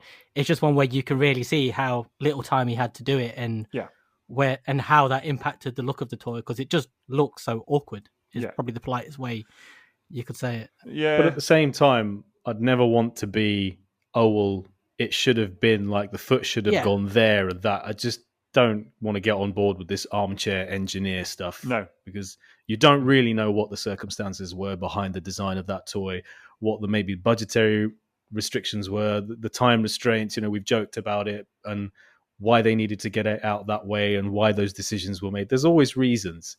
But yeah, I guess just one to be forgotten, I guess. But, it's a nice novel release, I have to admit. It's like I've been occasionally fascinated by it, and I nearly bought the gold one just to be able to experience the mold once as the owner. I only transformed MP5 once, but it was my friend's MP5. I never owned it. I as I say, I had the gold one just because it came up. I think it was on Taobao or somewhere. I saw it, and it was so cheap. It was like ridiculous. I mean, it was next to nothing, and it was sealed. And I was just like, I got to have it. Eventually, I was like, I just kind of got to see what it's about. And I liked it. I mean, it was the gold one, actually, if anything, I preferred because it didn't have the rust. And actually was a little bit more stable. It felt like it was like a bit more kind of put together. Maybe they'd fixed a few things with it. I think it was... I had the prototype of the gold one. Oh, did you? While. Yeah. That's weird. That was just a very terrifying experience all around. Something you had to transform it. You're like, it's too tight. Yeah, there was a ton of them on eBay, wasn't there? Was there? Yeah, I got it from Morg. I took some photos for it. Yeah, I know where Morg got it from. Yeah, there was an eBay seller. I think went by the name of Lena, and then a few numbers. Still going. Yeah. Oh, really? Yeah. I got lots of like Fall of Cybertron data discs, like test shots and stuff like that. They had a whole bunch of WFC stuff as well. So yeah, I remember a lot of those Megatron test shots too. Yeah, it was a fun toy. Of course, there was all the drama with Megatron as well, wasn't there? With plugs and orange plugs and things like that. Right.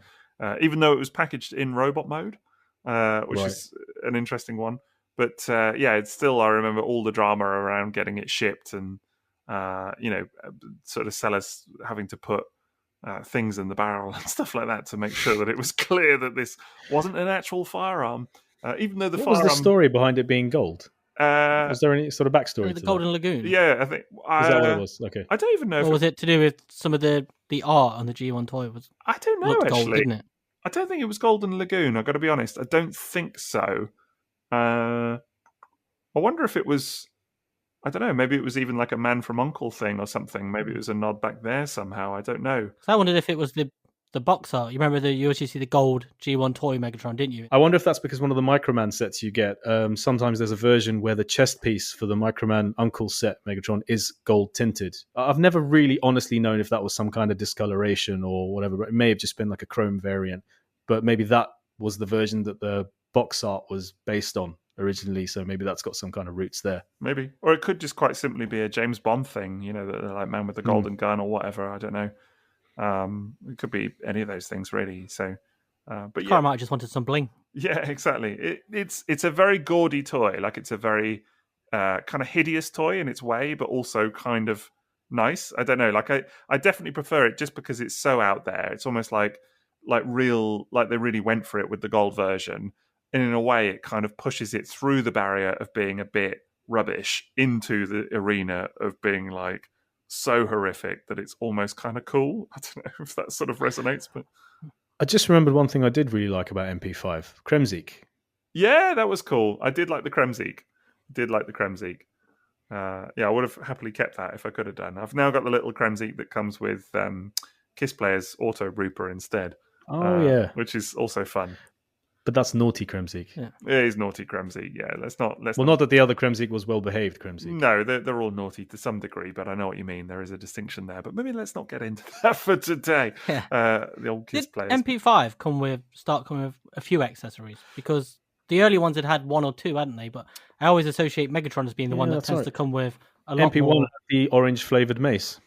Yes, that's true. MP1 had... Yeah, the mace, actually. It's funny, MP1's accessories. MP1 axe, yeah. And then Megatron was the mace. But yeah, it's funny, the MP1 accessories, now, I was thinking about this recently because MP44, the third Masterpiece convoy, comes with all of those same bits. It comes with a matrix, comes with the axe, the gun, and it's kind of boring now. Like the axe, I don't know, like there's something a bit almost about it, whereas actually at the time it was hugely exciting. It was like, okay, right, yeah. This is cool. This is like a really iconic scene from the cartoon that, that they're referencing.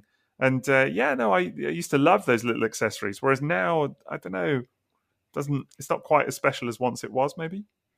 No, I think virtually everybody would prefer a slightly better figure versus a tray of accessories they never touch. I mean, Ironhide and Ratchet just took it to a completely different level, didn't they? Yeah. Well, there was a lot of conversation about 44 Convoy with the trailer because the price was obviously kind of insane. Like it was a very expensive toy. And you had this trailer with an actual kind of bed that folds out the bottom of it, at the back, which is like a tray of accessories. And a lot of stuff in that people were like, I could just not have that, and the trailer had a huge amount of engineering in it as well to do various things, which is fun. Like, I got to be honest, I love the trailer design. I think it's exceptionally clever on 44 and like the way that it kind of, you can take off the kind of combat dick bit and put it on roller and various things. It's all great, but I've only ever done it once, maybe twice. So is it worth the entry price? I don't know. It's nicely designed. It's beautiful. But I can totally see why people think I could just do away with all of that and have a much less expensive toy. Whereas actually back in the day, it was different. It was like the accessories felt meaningful somehow. Yeah, because it was the first time. Yeah. Yeah. And so it's like with roller, whenever you see roller with something now, you just sort of almost filter it out because you're so used to seeing it. Whereas back then, when the first time it came out, it was such an exciting novelty to have it again. And there are so many things like that with the Masterpiece accessories where you look MP3 at them and stand, MP3's jet mode stand. But those ones are functional though as well, aren't they? Whereas like they come now with so many things like MP44's Starscream head and things. It's like, who is using that? Like, you maybe use it once just for the novelty of using it, and then it's like, but then this money could have been used for something else, or I don't know. There's so many things like that with Masterpiece now, and with a lot of like third-party toys as well. They tend to bundle in so much stuff for the sake of it. Do you think Takara's designers and Takara Tomi's designers have like an in-house Where's Dirge session? So like if you design the next toy and you leave an accessory out, like the internal Facebook, like one dude goes, "Oh, where's the axe?" And then they just send them a screenshot of the cartoon. Try to mitigate any possible criticism by including everything possible with the next release. Where's this animation error of Optimus Prime's face? I don't know, you say that, but we've still never had one that can turn into an alligator. So what's that about? Well, Fans Project did that, didn't they? Oh, actually, I remember, we've talked about this before, but, Chris does the digibashes and everything. Right, Chris QQ. Yeah, Chris QQ. Chris QQ. That's right, he's added some more cues. Yes, I love his username, by the way. Ch-ch-ch-ch. I like it. I always pronounce it as Chris QQ. Yeah. Just an absolutely impossible. Is it supposed to be the transformation sound? It is supposed to be, I believe, the transformation I've sound. Just got that. Well, there you go. Wow, same here. What did you think it was? Just ch-ch-ch-ch. Just, I don't know, just some random... He really likes trains? Yeah, maybe, yeah. I know what that's like. Maz likes trains, so maybe just thought, that's normal. I don't know. But yeah, he actually did a digibash of MP44. And I can't remember how he'd done it now. It was a while back, but it was hilarious. He'd put the backpack, because MP44 has a lot of people talking about the backpack, and it's a fairly sizable backpack. He'd put a picture of the crocodile or alligator Megatron, whichever it's supposed to be, and done a digibash and showed that the backpack turned into the alligator, and people went nuts, and it got picked up, and a lot of people were like, "Oh my god!" thinking this is real, and it got shared and reshared and shared again on different platforms, and he had to kind of say several times, "No, this was me. I made it." Like, it's not what real. A terrorist. It was hilarious. I saw it shared quite a lot, actually, and people being like, "Oh my god, the backpack is going to turn into the alligator." I mean, it's absolutely brilliant, that stuff. I love it when that happens.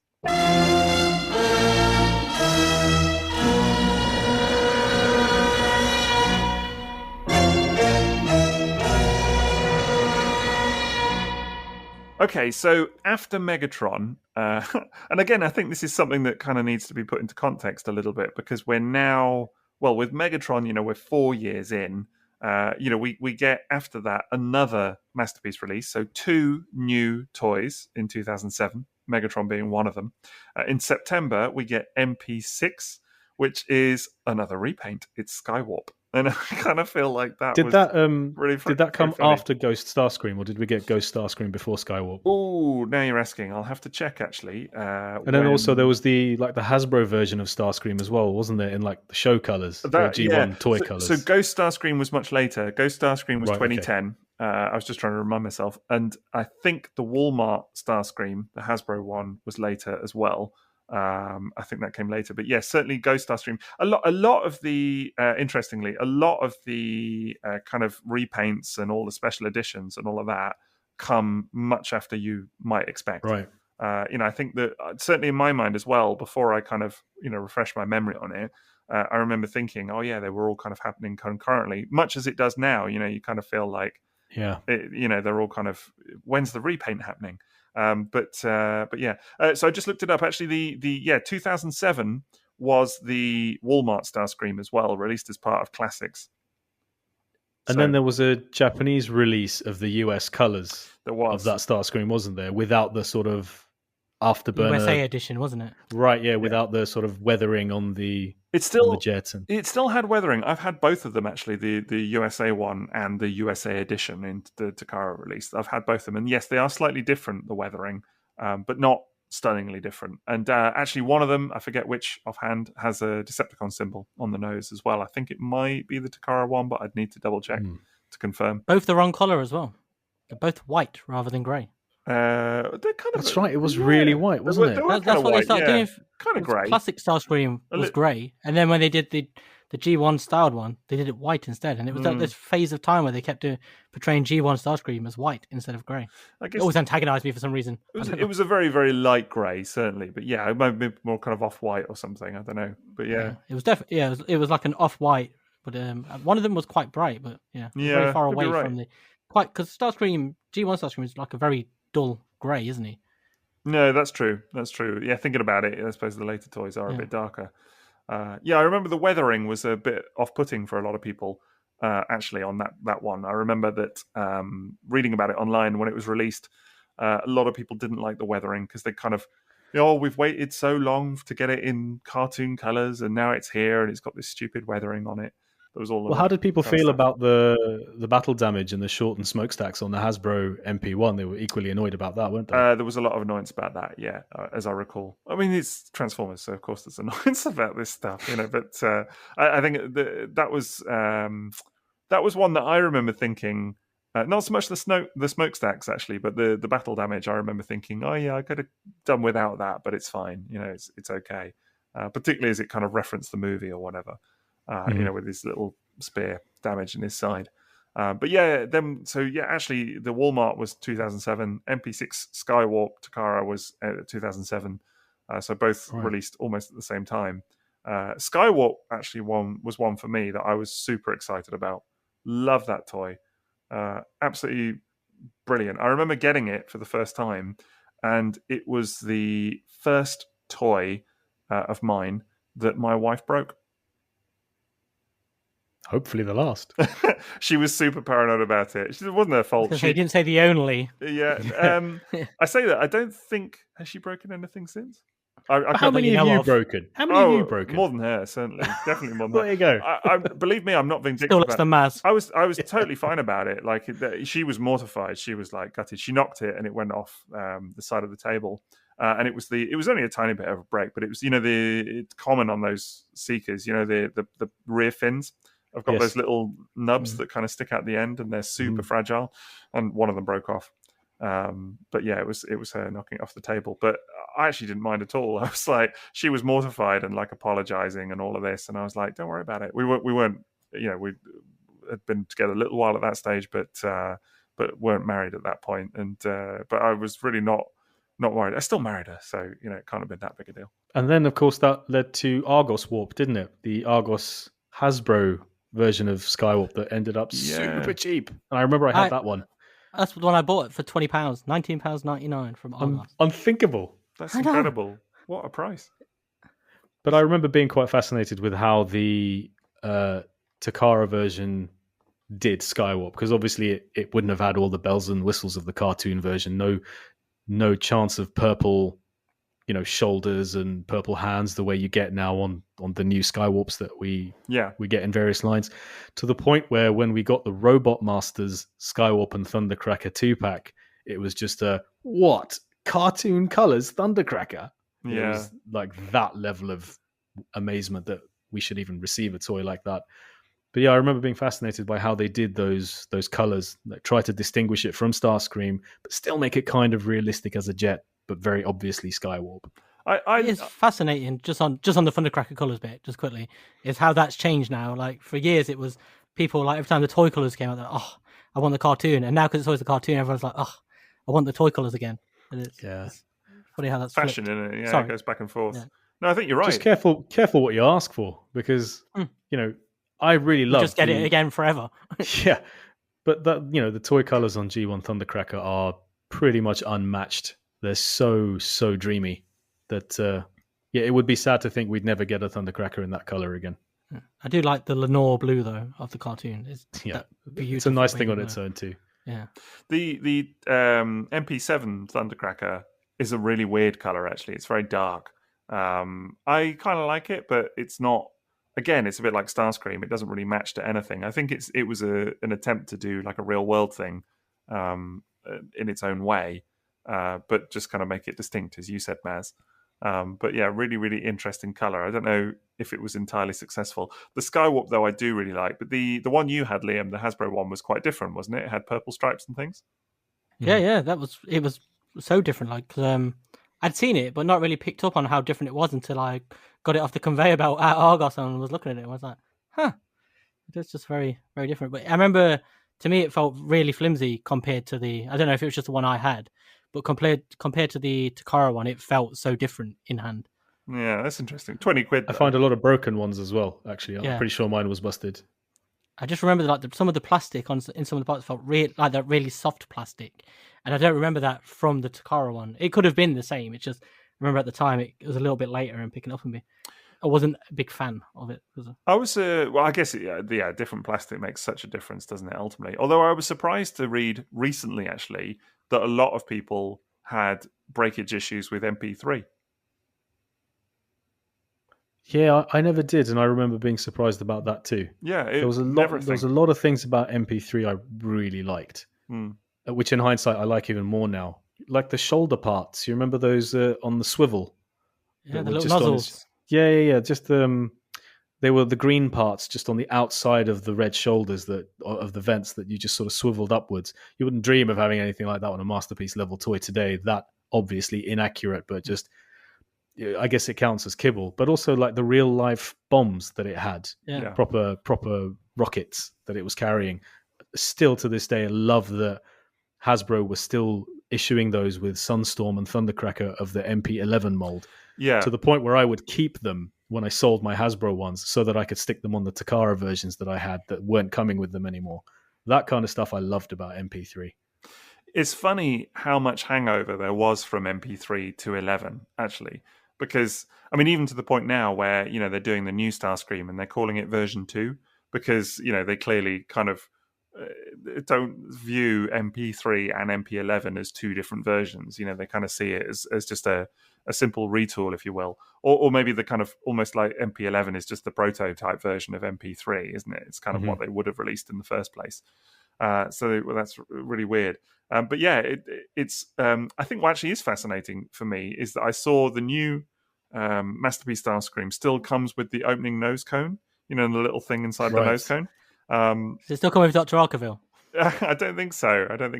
But it's just funny. I mean, obviously, it's done away with all of the other stuff. But yeah, it felt like really weird how the MP11 mold was still coming with those bombs. The Hasbro version still came with the stands. And it very much did feel like a kind of rehashed release in a lot of ways, even though it was still exciting to begin with. Although MP11, I feel, is one of the designs in Masterpiece that is dated the worst. Yeah. I know we're not definitely agree with that. I know we're not talking about MP11 specifically today, but in a way, I feel like MP3, that version has sort of, I don't know, it's almost lasted the test of time a It's bit better. vintage masterpiece. Yeah. It's kind of, if anything now, I would rather have MP3 than MP11. Yeah. It's funny because, like I was saying before, how I didn't like the hip kibble and stuff like that. But when Maz mentioned the nozzles, it reminded me of how, like, the MP3 box where Starscream is sort of like, it looks like he's diving slightly as a robot. And I remember how dynamic that looks. And, like, with the kibble and the little nozzles and all that stuff, there's like this feeling of motion and stuff's happening. And I never, ever got that impression from MP11, despite gravitating toward that version of it. Those toys don't feel dynamic at all, even though it is more or less the same mold. I love that the new Starscream is packaged in jet mode. I love that. I like that. Because I remember opening the MP3 box and being totally wowed. And those really cool military style stickers it came with as well. It just added to the feel of this is a real life jet, but it's also G1 Starscream. It's a wonderful amalgamation of things. And I think that's a really big thing about early Masterpiece. Amalgamation of influences. Well, it even had a Beast Wars influence. It had little Waspinator stickers in there and everything. Oh, it did. Yeah. And I would have completely missed that significance the whole time I owned that toy. Yeah, that's really cool. That was the first Beast Wars nod in the Masterpiece line, I think. But yeah, all the way back in, what was it, 2006? Which is kind of incredible. But yeah, and actually thinking about it, there are things that MP3 did that I think were definitely superior to 11. I mean, for one thing, it had ankle tilt of sorts. Yes, that's right. Which MP11... I think it was the first toy I had with a proper ankle tilt, even more so than MP1 had. Really? MP1 had ankle tilt, though, but it wasn't so dynamic, was it? It was like to a point. I don't know. I actually don't find MP1 all that posable. No, MP3 was the first toy I ever owned that could actually hold the proper... like Studio Ox anime style Transformers poses. Like you had the waist slightly forward and then the legs could be angled backwards to give it a real power stance. It was the first toy I ever owned that could pull off that pose successfully. And I remembered getting so happy that it looked so real in that respect. Do you think that was Shoji Kawamori? I don't know, but I mean, he is Mr. Macross and Mr. Jetformer designer, so I wouldn't be surprised if he had something to do with that, because it's actually quite hard to achieve that on MP11.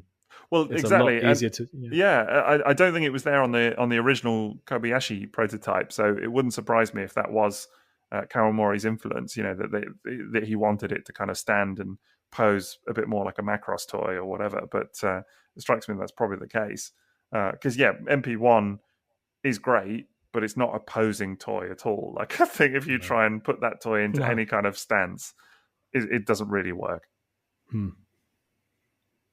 Yeah, normally the knees give way first, so it sort of falls backwards. Yeah, it does. And again, the feet don't really angle at the right thing and all of that. So, I loved the original Sega trio, 6 and 7 as well. I loved having all three of them. I love the Walmart version. I love the Ghost version. The Ghost version I still have, actually. That's the only one I still have. I'd love to have that. I'd love to own that toy. That I kind of reasoned that was a nice one to keep. I was sad to see them go, like the original trio. More sad than seeing the MP11 lot go, to be honest. But I did think I've got to keep the Ghost one, just because it's so nice. Just as a little standalone of a bygone era. Absolutely beautiful thing. Hasn't crumbled to dust yet. No. I reckon it'll make a comeback, that whole era of Masterpiece. I think it kind of has. It has in my affections anyway. Like, I'd love an some. MP4 to go along with the few vinyl techs that I have now. Yeah. I still haven't actually got my MP4 trailer out and given it a good once over with the vinyl techs. I must do that at some point because I'd love to see it again. Because the trailer is designed to fit a vinyl tech, isn't it? I'd love to just mess with that and do it. Yeah, you can get one of the cars in there. MP10 really kind of popularized that whole he's in Prime's trailer, all of that kind of malarkey. Yeah, of course. But you could do it with MP4 and a vinyl tech before that, which I think is kind of cool. That is like the Masterpiece stock photo, isn't it? The cars rolling out of that trailer. And the handshake. Don't forget the handshake. Yeah, the handshake. Got to get the handshake. And then I was going to say, do you know what we haven't mentioned tonight? Talking about MP4 and all its repaints. I think actually, Liam, you mentioned it briefly earlier. I think maybe the sleep mode one is the dead one. Yeah, the old dead. Sleep mode. The first dead Prime. Yeah. That's the first one, isn't it? And it's like the first time they started referring to it as sleep mode. Yeah. Have either of you guys and just corpse? Have you seen it in hand? No, never have. No. It's really weird. I've got it. It's a lovely, lovely toy. Beautiful, but not actually black or grey or anything. It's like a very, very dark red and blue. It's weird colour. It's almost imperceptible. Like you could be forgiven for thinking it is black, from photos and everything. I must do some more photos of it at some point. But yeah, really, really nice version. And then with a clear trailer. Hang on, I have a question, and this might be my mind playing tricks on me. Did we ever get a black version of MP1? Yes, we did. Yeah, MP1B. And it was an Autobot, wasn't it? It was. Yeah. It was one. It was 2009. So it was post JAFCON and all of that, but it was still in the kind of era where a lot of black convoys were Autobots. It was post Scourge and RAD and Car Robots and all of that, but still the best black convoy. Yeah, but still, you hadn't yet kind of reached the era. I think actually MP10B, the second Black Convoy masterpiece, was probably the one that kind of popularized Black Convoys being Decepticons. Because that release was much more kind of popular and a lot of people had that. Whereas the first one, MP1B, Autobot, which I really like actually. Liam, did you want to say something about Dead Primes? Oh no, yeah. I was just going to say, like, do either of you understand what the appeal is? Because it's now become a thing, hasn't it? With Optimus Prime. Dead Primes, yeah. Yeah, they keep making a toy of a corpse, and people keep buying it, and I don't get, like, it's one of those things where I understand variants and different paint jobs and iterations of characters, but a dead character, I don't get it as an action figure. That's the bit I can't.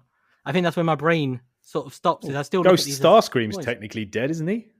Yeah, but he's still doing stuff. He's not just lying on the slab with his face looking, It was either going to be, in fairness, Ghost Starscream, or they were going to do a little pile of powder Starscream, and that would have been his corpse. But just sprinkle it on Galvatron's shoe. Yeah, exactly, just on the underneath.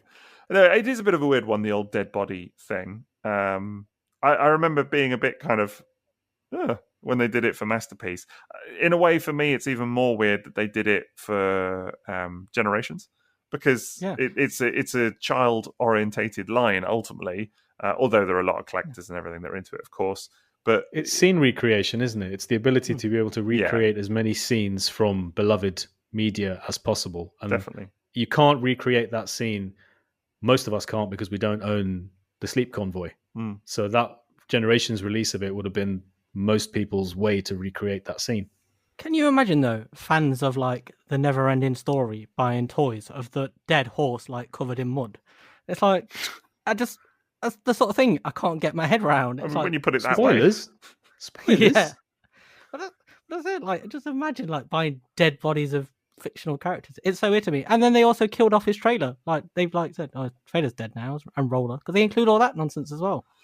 Has there been any other dead Transformers? I mean, Jazz, actually, the MPM Masterpiece Jazz, movie Jazz, you can split it in two, and it comes with a little death feature. You can put the spine in. You can actually, it's actually got a little button that you press, and the two parts just split apart. It's so grim, though, that you can put the spine in. That's like, that's the only other one I can think of, though. I can't think of any other, other than, what is it, the Generation Selects Prime, Sleep Convoy, and the Jazz. I can't think of any other dead Unicron's bodies. dead head.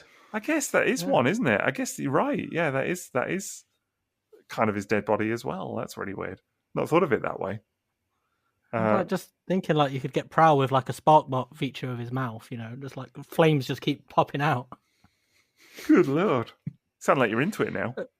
Yeah, I'm all about death now. I keep thinking, like, come on, Hasbro, make me like Marvel Legends of dead Tony Stark. Give me these things. Just give me a room full of dead toys. I'd be amazed if there isn't. Cemetery collection. I'd be amazed if there isn't, like, a zombie Tony Stark. There must be zombie Marvel characters, no? Yeah, there's loads of zombie ones, but I mean, I suppose technically undead, but it's not a corpse. Don't you get a zombie head with MP Convoy, the most recent version, like a Dark Awakening version head? Not specifically. No, not Dark Awakening. You don't. No. You get a battle damage one, just from the movie, but not with the little eye or whatever. There's your gap. for the next release. Yeah, that's what's missing. I've been saying it all along that a zombie prime would be really something to see in masterpiece form. I think just do it. Why not? Did you see what? As long as we get like a zombie roller as well and like a zombie trailer, just go the whole way. Oh my god! You imagine the trailer? It's like the zombie, and it's just like little blood streaks from Roller's wheels all over the blood splatter on the walls. Nebulon blood splatter. That's what it could be. It's a real niche in your collecting preferences here, Liam. Dead characters, no. Undead characters, great. Like you're all up for that. Look, they're all undead creatures need love too. I bet you'd be well into.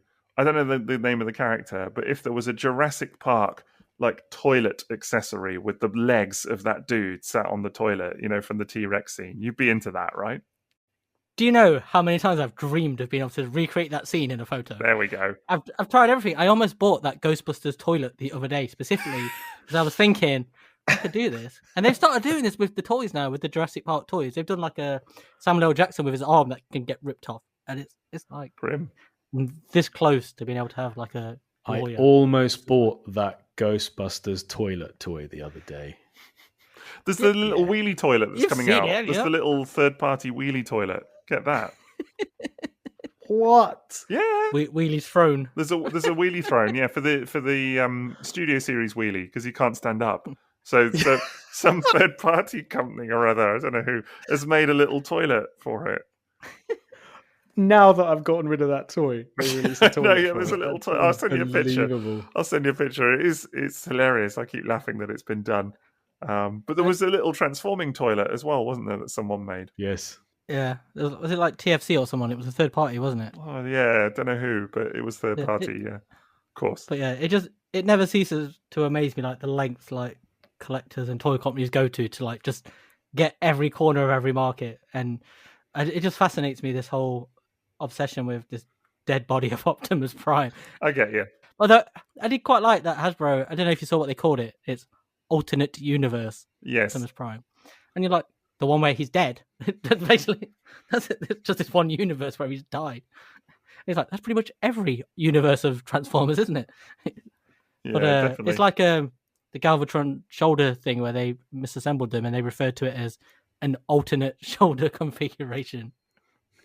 Yeah, that's just it now for everything. Alternate. Well, this is a universe where wrong is alternate, isn't it? Yeah. It's alternate facts. Yes. Indeed.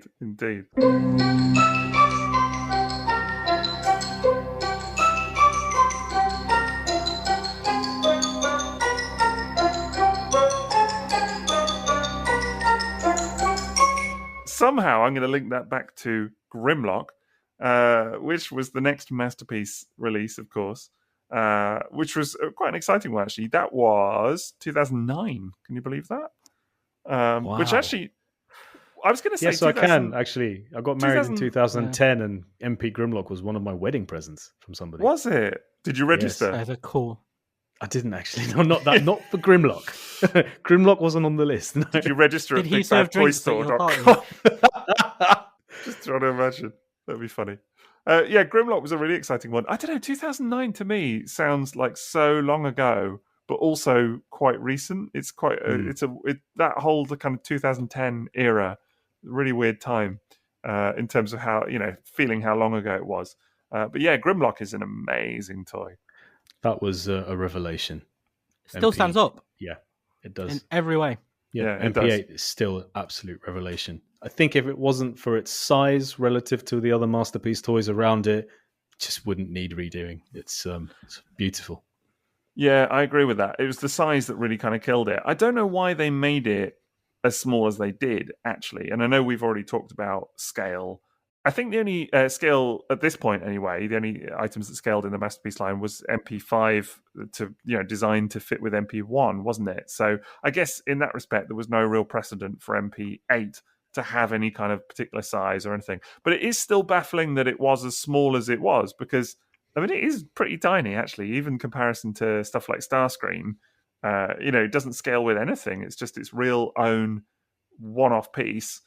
It's even shorter than MP10, isn't it? Yeah, it is. It is. Yeah, it doesn't. Yeah, it doesn't even scale. It can't be, can it? With the new stuff. Yeah, he's shorter than MP10. Yeah, it's weird because you say that, but he's the only one I really struggle with for space on the shelf. Him and MP Ultra Magnus with those the it's shoulder that. pan. It's the opening wings in robot mode, and then it's the whole the dinosaur. whips in. But he didn't need that tail gimmick, did he? No, the gimmicks.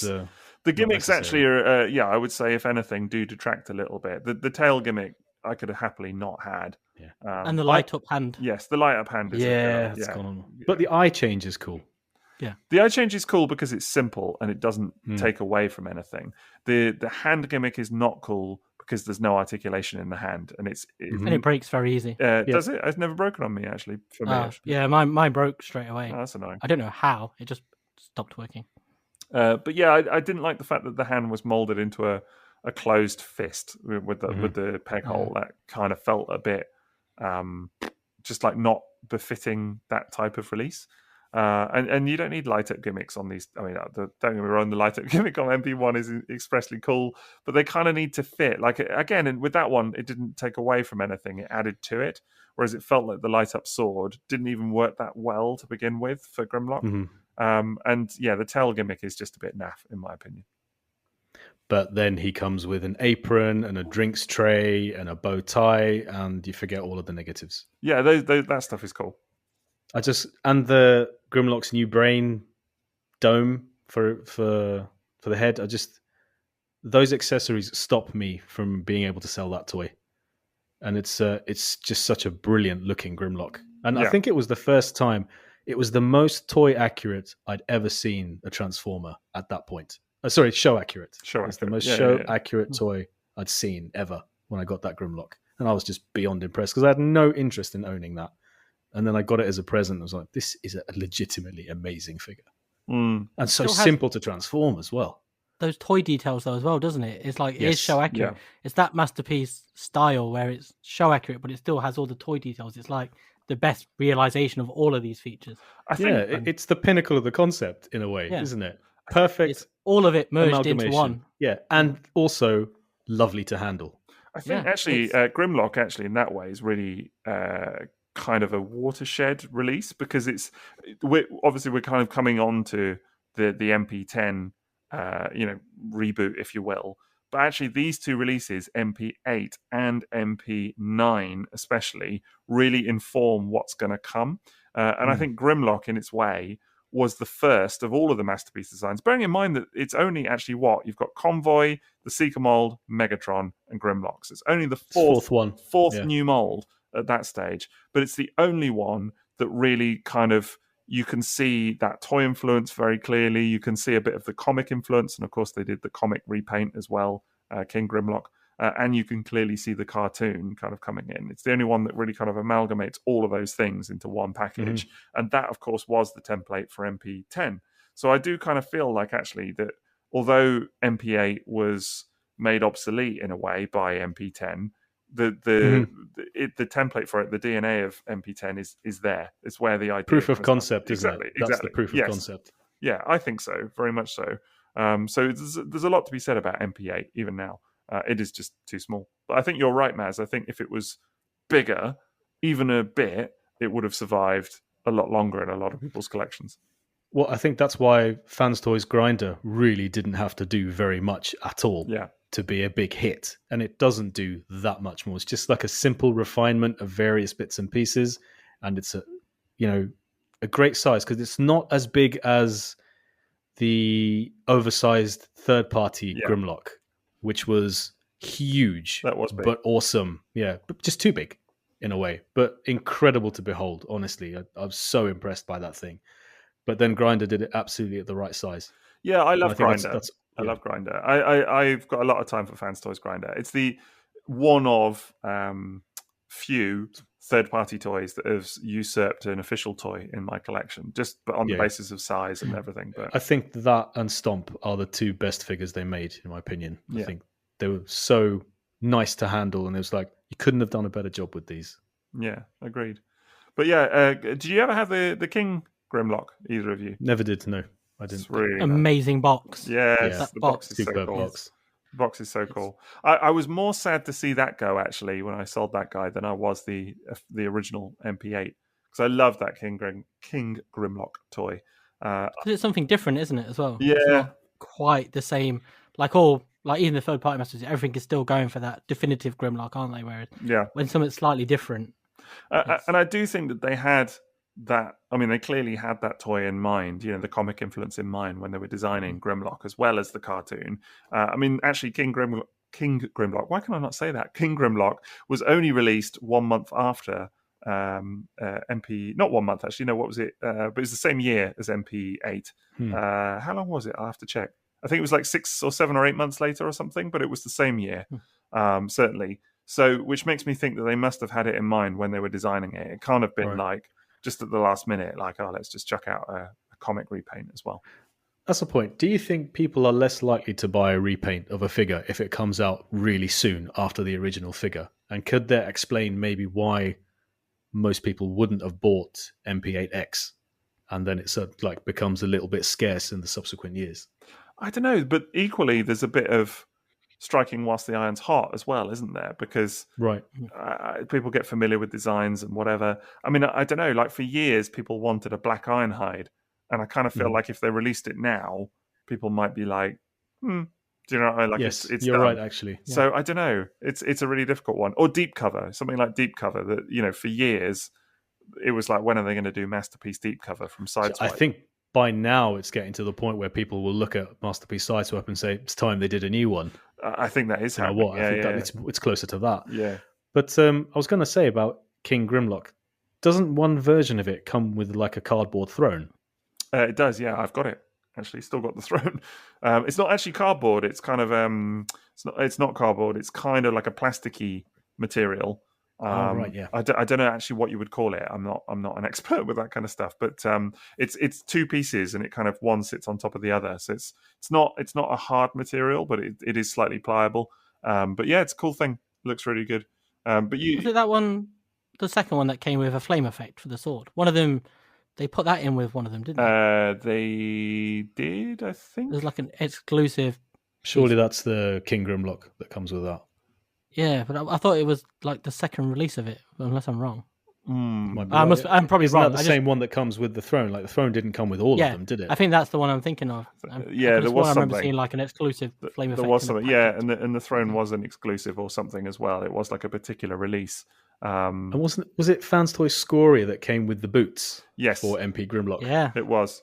Yeah, that was a funny old time, wasn't it? Because Scoria, was amazing. Really, I mean, when it first came out, I remember because they'd done Quake Wave, which was, I mean, very impressive, like a real gateway drug for a lot of people to third party. But for myself included. Yeah, for my money, it was Scoria that kind of broke the internet. Actually, it was the first third party figure designed to replicate that masterpiece look. It was the first one that was legitimately supposed to sit alongside your masterpiece collection. Whereas I think Quake Wave was, I'm sure, done with a bit of that in mind, but it was a bit more kind of by happenstance, if anything. Whereas, I think Scoria was the one where it was like, oh wow, like they're actually going to do this, like another Dinobot. That's incredible, and it looked amazing as well. But yes, it came with the boots for Grimlock, which was kind of silly. Hard to imagine that being a solution that people would be happy with now. Worked at the time. It did. Even they turned into the backpack for him as well, didn't they? In Dino mode. Yeah, they did. I'd forgotten that. And they had a little bit that pulled out of the toe almost as like a blaster, which was kind of weird. I don't know. It did kind of work. You had to squint a little bit, I think. And Grimlock still did look a little bit awkward. But I don't know. His moon boots. Yeah, his little shoes, platform shoes. His new rocks. Yeah. But it's amazing how well it worked, actually, for the longest time. I remember thinking, I'm happy with this. Like, I don't need another Grimlock toy. When they were talking about doing Grinder, I can see why they didn't want to do it initially. And I can see why, because actually I was really happy with it. And then when they did Grinder, I was like, of course this is better. It's quite funny. Can we just talk about how great the transformation was, though, on MP Grimlock? Yeah. And how simple it is as well. Like the legs and the tail, that's just genius. Absolute genius. So G1 toy, though, isn't it, as well? There's so much of that, the way the whole chest folds out. But it's like the one masterpiece that is so simple to go through. It is really simple, isn't it? Yeah. arguably Grinder and a is real pleasure. It's clever in like the way the tail folds into the legs. Yes, it just that's has just a few little the cleverest clever, thing I'd seen at the time. I think that is the first proper masterpiece moment for me. It was just like you pulled that off and thought, that's amazing. That is, artists at work. They're totally flexing what they're capable of in toy design. What I liked about it was that it didn't do more than it needed to. It was that Takara Tomy, and I do think that they've really kind of weaponized this a little bit or bottled it over the years. They're very good at chucking in a load of engineering, a load of clever design into something, but making it simple in your hands. So actually, it is very clever, and it's not just that it was an easy thing for them to design, I'm sure, but they have a way of making it appear effortless. But it's a little bit like that kind of swan thing, isn't it? If that it's probably paddling very hard under the water, but you see this kind of graceful thing on the surface. And I feel a little bit like when Masterpiece does things well, it's like that, because it's effortless in your hand. It's just so wonderful to kind of behold, but it's intrinsically very clever in the way that it's designed. And Grimlock does that for me. So that, in a way, is the most evident growing up of the original Transformers concept that I can imagine on a technical level. Yeah. It's simple to transform, but you can appreciate the complexity that is taking place in order to make two modes look the way they do and accomplish the aesthetic they have to, but it's still pleasurable, which is the grown-up feeling of playing with G1 toys, in my opinion. Yeah, it is just like an evolution of the toy, that vintage toy, isn't it? And the idea behind it. And I think we get so muddied now with people looking at complexity as how engineering should be, rather than when something does something simple. That is like the best example of what engineering should be. Right. It does it well, and you don't really notice it because it's done that well. Yeah. That's that whole tail section. I think that's probably one of the best things I've seen in Masterpiece, is how simple and elegantly that's dealt with. Right. There aren't like panels or anything like that fold around. There's nothing complex. It's just done in seconds. It's a very different toy to what you get in Masterpiece today, for sure. And I say that as someone that loves the current Masterpiece toys and still do. I actually think that stuff like MP44 Convoy and all of that, I think I personally really enjoy transforming them. I can also understand why people don't. But I wish I could afford it to be able to experience it, to be honest. And I feel like that's maybe the bit I'm most sore about, that there is these wonderful Transformers experiences that are simply priced out of. Yeah, it's a barrier now, isn't it? Yeah, I could never imagine paying what is it, MP44 Convoy? Yeah, what that goes for, I just couldn't imagine. But I imagine there's so many wicked moments in that many of us won't experience. Whereas with Grimlock, and also with Grimlock coming out multiple times in Hasbro packaging, a lot of people could have experienced that and they could have enjoyed it, which is nice. It's another one that I think a lot of kids had as well, actually, because of the Hasbro packaging and all of that. I think it was a real, and it probably could be appreciated, on that, by kids as well. I mean, it's the kind of thing, if I still had it, I'm sure my boy would love it. Do you know what I mean? Well, it was a little bit blink and miss it the first time round, wasn't it? The first Toys R Us Grimlock was actually quite a toughie. And then, of course, they did it again with the MP11 Sunstorm kind of era release, with a weird greenish sort of tinge to the chest, I think it had. Oh, was it different colour? Yeah, it's different colour slightly. And it's far more affordable now. Transparent green, wasn't it? Right. But like the first one, I remember mountains of that at my local Toys R Us, like the first release. And then one day they were just all gone. Right. And then the price of it was just skyrocketed. Now you can pick it up really cheaply. But... Yeah, because of the second release, yeah. But yeah, I'm assuming the second release, would that have been to coincide with one of the movies of some sort? I don't know. The second one was 2014. Is that around the time of, is it Age of Extinction? Where's that? I don't know. I just remember it was out at the same time as the second, the second Hasbro MP11 Sunstorm. It's got that same packaging that they started doing for the Hasbro Masterpieces. Oh yeah, and they started with Acid Storm and Soundwave, didn't they? They started renumbering renumbering them as well, weren't they? Because Acid Storm was MP1. MP01. There you go, Liam. It was MP01. There we go. See, MP tailspin, tailspin. That's what it is. That's why I keep saying "oh." I've still no idea what you're talking about, but yeah, okay. Tailspin was a popular children's cartoon back in the day. Right, yeah, okay. No, so I think you're right. I think Grimlock was a real kind of growing up moment for the line, a real kind of even now, just a great toy. I think you could give that to someone now, and I think they would enjoy it. But yeah, the gimmicks can confirm. Confirm. Well, did you give it to someone? Yeah, my daughter loves it. Oh, nice. It's just perfect for play. It's a toy, isn't it? That is really a toy. Wicked looking dinosaur mode. Yeah. Those teeth, chrome dinosaur arms, just fantastic. Really good looking toy. Something that about it that when I got the Studio Series 86 Grimlock, so much easier to transform. Really cool robot mode. She still far prefers MP8. It's like, no, let's keep that one. That one's better.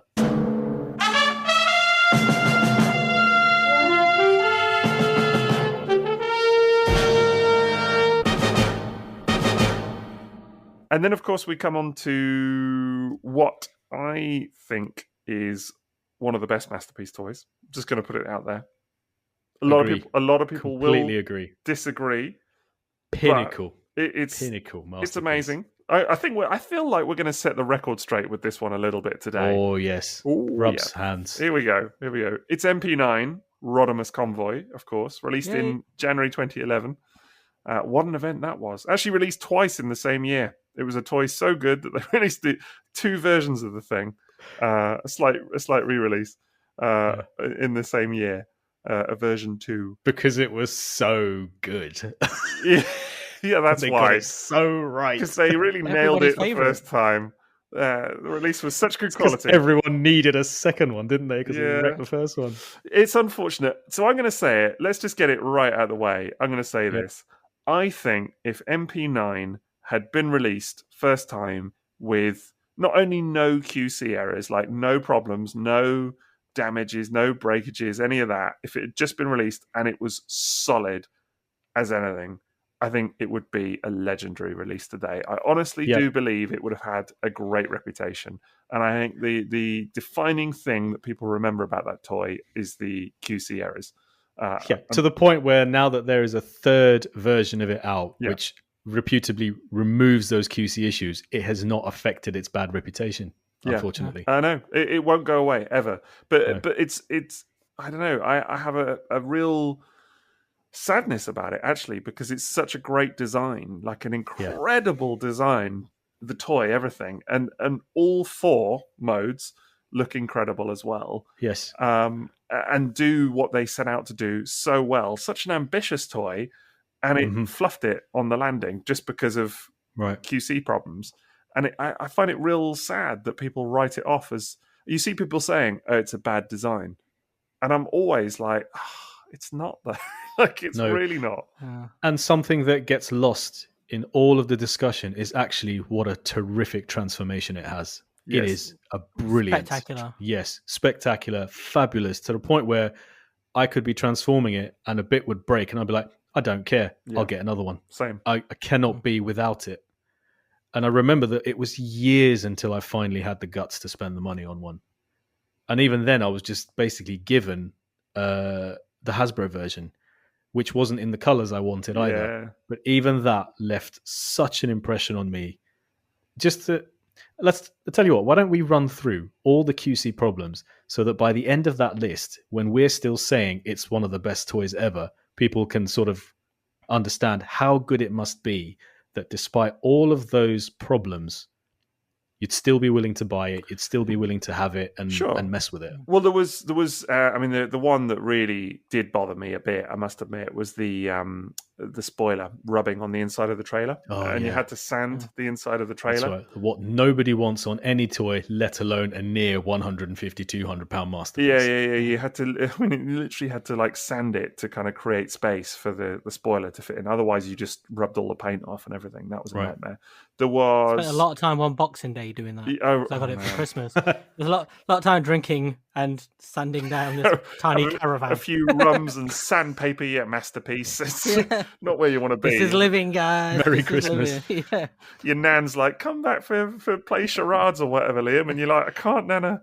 I've got to sand It's this. just drunk sand my me masterpiece. shouting up the fireplace. You could have done this for me, Santa Claus. You lazy git. Sounds fantastic. Where's your elves? It's a holiday Sack memory. 'em.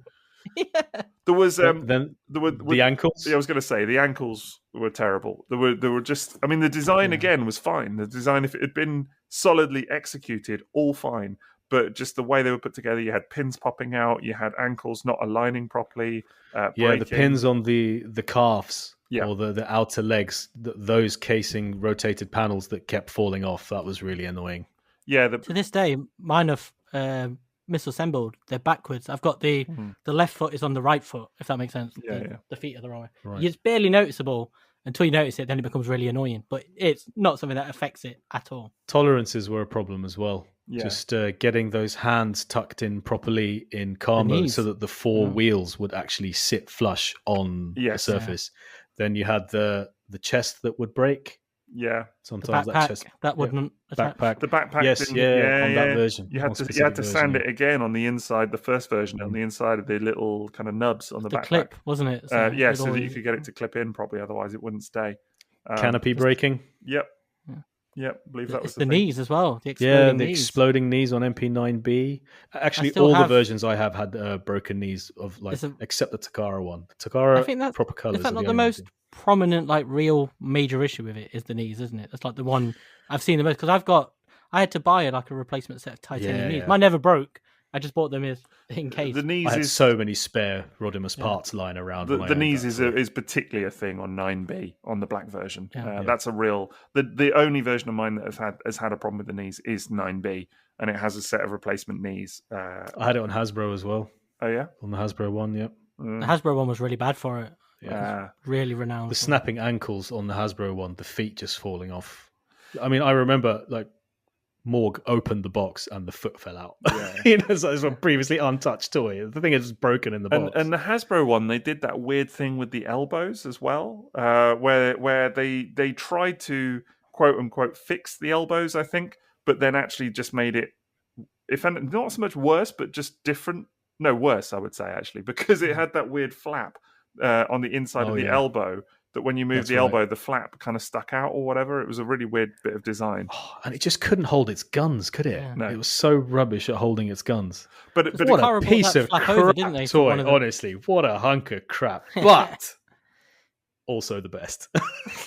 and I do think it's a bit cathartic listing all of that. And I'm sure someone could listen to that and think, how can this toy be any good? And I guess that's where people got to with it, was that they decided it wasn't any good. I think it's a shame the Hasbro version didn't nail the QC. I feel like if the Hasbro version had come out, even though it's different colors, no trailer, all of that, I feel like if it did have Firebolt. It did have Firebolt, which actually was tremendous. And that's interestingly, the Firebolt is a little Hisui design. Believe it or not. You dropped that little nugget a few episodes ago. Oh, did I? There you go. It's one of my little facts I just wheel out at dinner parties and things. This is like throwback Thursday. Yeah, it's I just impress people with that every so often. That's a really good point about the Hasbro version not nailing the QC, because can you imagine how many more people that would have reached? Well, that's what I was going to say. Made a good impression on. Yeah, because I feel like if that had nailed it, it would have been in most people's hands or a lot of people's hands, and maybe the whole thing would have a better reputation. At least then people would be able to appreciate Takara, the Takara version, and say, well, the design is great because we know that from Hasbro, but they fluffed it on the QC. But people just write it off, and it's such a shame. But yes, Maz, I agree with you that despite all of these many, many, many issues, which are horrendous, it's still a fantastic toy. And I personally am willing to forgive all of it. I was too. I owned multiple versions of it. And when I finally got the V1, I think, Takara version, because there was a whole thing about, did you get a V1 or did you get a V2? Yeah. Because V1's got this bunch of problems and V2 has got this whole new bunch of problems that were an attempt to fix the V1. And I got a V1 and I had no problems. Right. And it was just for this crystal moment, I had the perfect MP9. It wouldn't always transform flush to the point where it would sit on all four wheels properly in car mode. But when it did, that one or two times I got it right, it was just like, this is the best looking toy I've ever owned. That Hot Rod car mode has not been surpassed. That Hot Rod face sculpt has not been surpassed. Just that overall look of him and the way he could do the run, that run at the end of Transformers the movie when he's turned into Rodimus Prime. It's just like V-Rod. Everything. Yeah, V-Rod's all I've ever wanted out of a Transformer was the best hot rod they could have made, and it really is that. Without the QC, it is that. It's a phenomenal hot rod toy. I mean, I tend to think of it as Rodimus now more than anything. I guess because of the scale of it, so that the fact that it scales with MP10 and everything that came after that as Rodimus. That's how I think of it. But it's still an incredible hot rod depiction. And surprisingly screen accurate as well. It does a brilliant job at bringing hot rod to life. It's the best looking hot rod toy I've ever owned. I love Studio Series 86. I love G1 hot rod, but MP9 in hot rod mode was just spellbinding.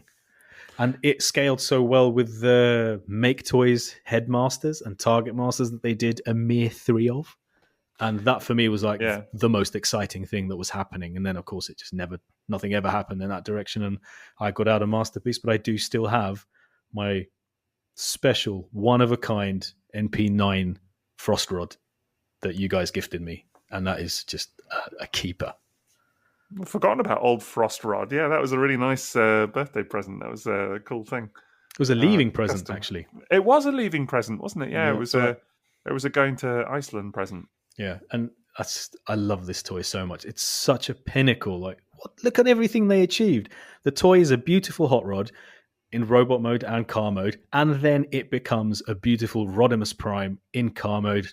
And I mean, it's the best looking Rodimus Prime vehicle mode we've ever had as well. To the point where it's like, try to tell me that doesn't look good. It's wonderful. Spectacular. It's my favourite mode for the entire toy. Yeah. I can totally understand it being displayed that way. Yeah. It's a tricky process getting it into that mode. Yeah, because you've got to transform it, you've got to get it into the kind of weird half car, you've then got to slot it into the trailer, get the trailer all flush. But when you do it, wow, it's breathtaking. It goes in backwards. I know. That's amazing, isn't it? It's just like you never fun. Would imagine that that's the way it clips into that trailer. It's so fun. That is one toy, and I would say this of very, very, very few Transformers toys. That is one that I can honestly say I would consider owning twice to have it one in each mode. Yeah. To have it in robot mode and the Rodimus vehicle. It's that good. And it evokes for me so many memories of that character in that distinctive Space Winnebago mode. But it for me, it's just a brilliant recreation of it. And people often talk about, will they do another Masterpiece Rodimus one day? I honestly think it's been done. I think it's the right scale. It's a great toy. It looks fantastic. It's cartoon accurate. It fits the kind of modern Masterpiece aesthetic and all of that. Why would you want another one personally, other than the QC? It's the QC, isn't it? It's just... And there was a second reissue of it, V3, not very long ago. And I feel like someone with authority like yourself who has owned it and all the other versions, tell us just straight up, are there any QC problems with it? No. It's perfect then. Well, yes and no. So there is one thing about it I don't like. There's two major differences with the version 3, the latest reissue, to the previous toys that were both released in 2011. And that is number one. I'll tell you the thing I don't mind first, and then I'll tell you the thing I do mind. Number one, it changes the colour of his butt flaps for some unknown reason. Don't know why. They're now orange instead of the kind of burgundy colour. So whereas you get the burgundy hip flaps at the front, the back or kind of rear hip flaps on his bottom are now orange. And it was just a really weird aesthetic change. I have no idea why they made that, but that didn't bother me at all. It still looks really, really good. But it's a clear way to see that you've got the version 3. Then the other thing they changed, which I do not like, is they incorporated the Hasbro molding of the elbows. This is the version I have, the version 3. Right. Because it has those horrible elbows. Yeah, and that is a killer for me. Because and had it not had that, I probably would have kept the version 3, honestly. But I just couldn't get on with those elbows. I just really don't like that redesign that they did on it. I think the original elbows on version 1 and 2 of the Takara release are fine and really, really, really nicely designed. So the fact that they kind of redid it and made it weirdly a lot less good is just a bit of a killer for me. So I don't know, Liam, what do you think on those elbows? I don't like them at all. I find them really fiddly. They add like an extra layer of just annoyance. Every time you move the arms, it's just a nuisance. I can't fathom what they were thinking, because it's the original elbows were fine. There was nothing where I looked at them and thought that this needs to be redone, and I genuinely can't fathom it. It's one of those few design decision that it is probably WTF. But it should have been, and it should have been a major moment to finally get that toy with no QC issues. It's like the dream, like all fans of Hot Rod and Masterpiece would surely have had. I remember waiting so long until finally I found someone. Paul Hitchens, as it happens, was his own version of MP9 V1. He said, "There's no QC issues on mine." And I thought, I've hit the jackpot here. I've got someone who has actually opened the toy, transformed it, and it's perfect. That's the one I want. And I got it, and it didn't have QC issues, but I was always worried about using it too often. So now that there's a version out there, so what? There's no rubbing on the trailer with the wing. No, the trailer goes in and out absolutely fine. And there's no tolerance issues with the hands and getting it into car mode, and like bending the legs up and all the rest of it. That's why it's confusing then, because mine's that one, but I had to sand the trailer down to get it in. Oh, really? And, on the version 3? And the backpack pops off all of the time. That's funny, because on MP9B, the backpack is perfect.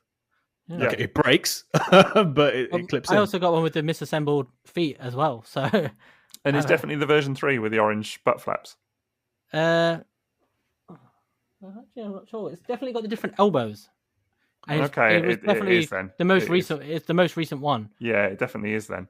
How weird then. So obviously, I'm sitting here saying it's absolutely fine, but presumably then there's QC errors with that as well. Yeah. So maybe I've had it a few years, but not as long as it's been out. So no, it's been out a good few years. Yeah, for sure. So I can't remember exactly when it was. Can you go and check it for the butt flaps? If it's got the elbows, it definitely is. Oh, but there were more than one version with the elbows, surely. No, not in the Takara one. No, the first two versions had the... But also there were bootlegs. Between that Takara third version coming out, there were bootlegs of this toy. And they were being sold on eBay, I remember, as knockoffs. Oh man, I need to know that there's a perfect version of this toy. Well, I'll tell you after my conclusion, after we've got the answer about Liam's butt flaps. Here we go. Is it orange or is it burgundy? The butt flaps are red. Ah! But it has got the terrible elbows. I was sure one of the Takara versions had the terrible elbows. I'm sure of it. This is weird now. Yeah, but the butt flaps are definitely red. So maybe, is it version 2? Well, I was just saying off mic that there is a bootleg version as well. I don't have any idea what parts and combination of molding that uses, but I remember there was like a KO being put out just before like that reissue was hit the market. But okay, that restores my faith that there is a perfect version out there. Well, so I do have a perfect version myself. Did you have to cobble it together from different variants of it? I have owned all 3 versions of this toy. Version 1, version 2, and version 3, the reissue. And all 3 of them, and I know this because the only way to know between version 1 and 2, version 3 is more obvious because the actual front design of the box is a little bit different. It's the number that's stamped on the box, isn't it? For version 2, yeah. So version 3 has the long life design logo on the front, so it's obvious. Version 2 and 1, it's the numbering on the bottom is the only thing that's different. I had it written down for ages because for ages I was looking for a version 2 because I was like, okay, I had the version 1, done the sanding, all of that, and I was like, I need a version 2 in my life just to see what it's like. Do you know what I mean? Just to kind of compare or whatever. This was pre the reissue being done, by the way. And I tracked one down, and it was sealed, but it had the right numbering and everything, and I still have that one today. And that is the one of the 3 that I've opted to keep because it is perfect. Great to know that there are perfect ones out there. But I think it's a fluke. Honestly, I think it's a fluke. I think that because I've also heard people saying that their version 1 was maybe not perfect, but not as afflicted as some. That's what I had. I had a really good V1. So there you go. So I think that maybe it just depends. Maybe all 3 versions you can get a duff one, or you can get a great one. I don't know. Maybe it's just a bit of a lottery. We've just confirmed that Liam's is not a version 3, haven't we? I don't know what Liam's is then. I'm a bit... Mystery version. My girlfriend bought me for Christmas quite a few years ago. Interesting one. I don't know, because the reissue definitely has... I've got a picture of it still. I've sold it on since, but I've still got a picture of my reissue that I had, the version 3, and it's definitely got the orange butt flaps. In all honesty, I think if I was to own it again, I'd go for the version 3, just because I'd want to know that I could transform it as many times as I wanted to, and I wouldn't damage it. It was solid, the one that I had, and as I say, went into the trailer fine, backpack clip fine, all of those issues fine. It still, it did have, actually, I will say, it didn't, the feet, because they're on, not like ratchets as such, but like really kind of soft ratchets, and they've got that positioning thing, where it kind of clunks from one bit to the next. So, and they're quite wide clunks. Yeah, that's one criticism I would have had, that if they were closer ratchets, or just closer intervals between those steps. Yes, the intervals. You're explaining it much better than me. The intervals are too wide. But actually, that's one thing I would say. Even on the version 3, I found it was a struggle to get him very flat-footed at times. Right. It was almost like the intervals weren't quite aligned quite properly.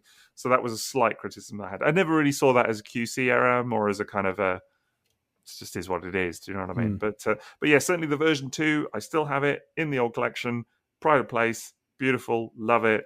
No issues. No, I'd still see it as absolute peak masterpiece. It is 100%. Everything you'd ever want from a hot rod toy or a Rodimus toy. It is that dream of having a G1 hot rod that you play with the Matrix and then it becomes G1 Rodimus Prime, but it's all of that in one release. It's the ultimate realization of the idea, yes, isn't it? Absolutely. And what a character to do that to. Yeah.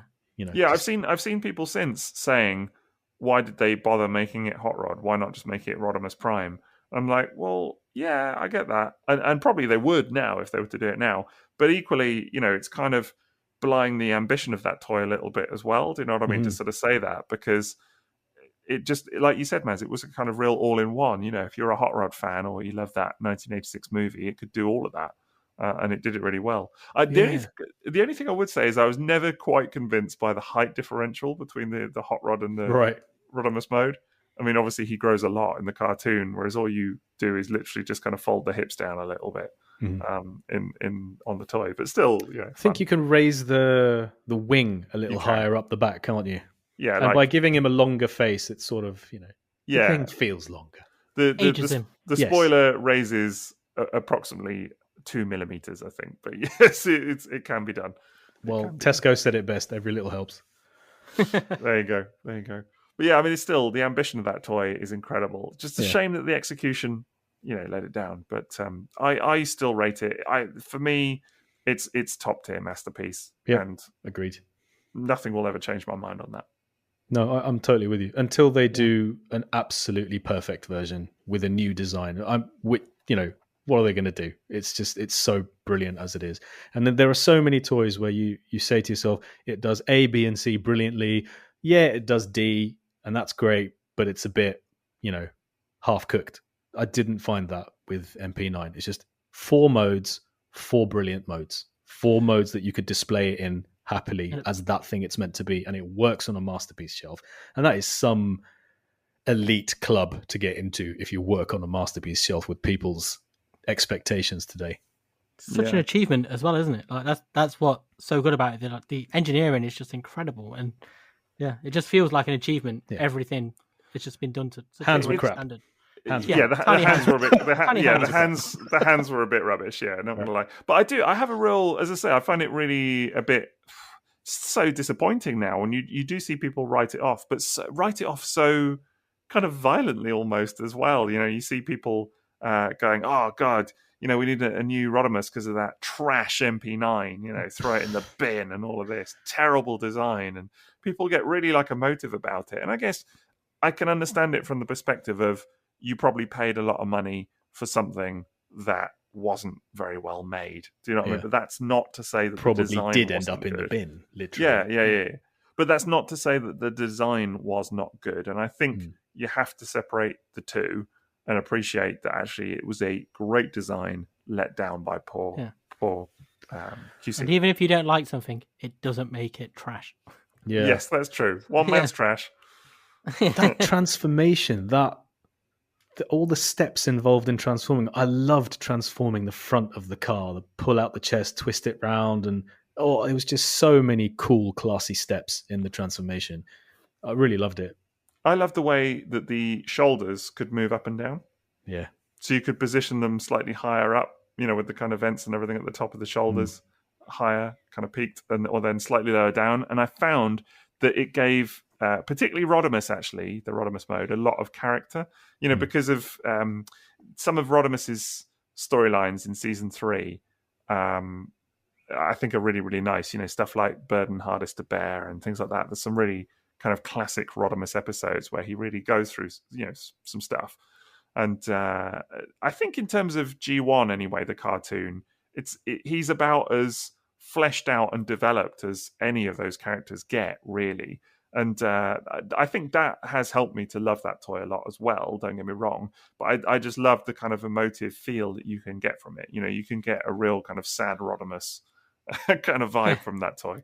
You can put the weight on his shoulders. Yeah, exactly. You can and if you look at what we'd had for Rodimus Prime G1 beforehand, I mean, this was by far the very best Rodimus we'd had ever, of Rodimus Prime, to turn into the Space Winnebago. We'd had a lot of really cool hot rods.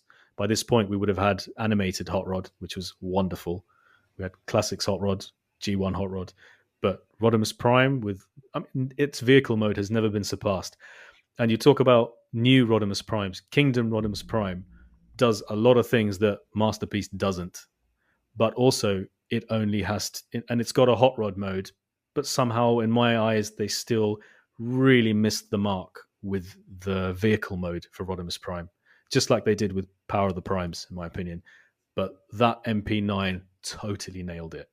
And no one can tell me that the nose on MP9 sticks out as far as it does on Kingdom Rodimus Prime in vehicle mode. Yeah, the Kingdom toy, for me, I think looks really fun. I do think it looks right. I like the opening... there's a lot of play value there, way more than you get with MP. And that's the back really door, cool. Pretty... Yeah, that's really, really cool. That's really, really cool. But still, for me, MP9 unsurpassed. Just the look of it, I just think is incredible. And then you had MP9B, which was, how about that for a sexy repaint? Yeah. What a colour scheme on that toy. Came out of nowhere as well, like just a total left field, original design. As far as I'm aware, anyway, not based on anything. I think that was the first thing, wasn't it? The whole teal and purple and all of that. Oh, beautiful! Such a shame about the knees being the reason why you just can't have that toy, but you can have it, and I did. I had two, just so I could have it in both modes and not have to transform the wretched thing because you knew it would break. You can, as you've already said, you can get the titanium knees, the replacement knees. I actually don't have the titanium knees on mine. I got some replacement teal knees, which I was super happy about. I remember someone asking about them, like, "Oh, how have you got the teal knees?" Because I had it, a picture of it kneeling, I think, or transformed or something. I can't remember. And someone replied, like, "What? Do you know what I mean? How have you done that?" And the knees have not exploded. And I was like, because they were the teal ones as well. They could see that they were like, if you painted the titanium ones. And I was like, no. But there was an eBay seller at one stage that was selling the teal reproductions, and I was lucky to get some of those. And I love my MP9B. Perfect. Love it. Absolutely. So beautiful. Great lovely visor color, beautiful blue wing as well. Just absolutely stunning. Those are toys. My version 2 Rodimus and my MP9B. I can't imagine I'll ever want to part ways with.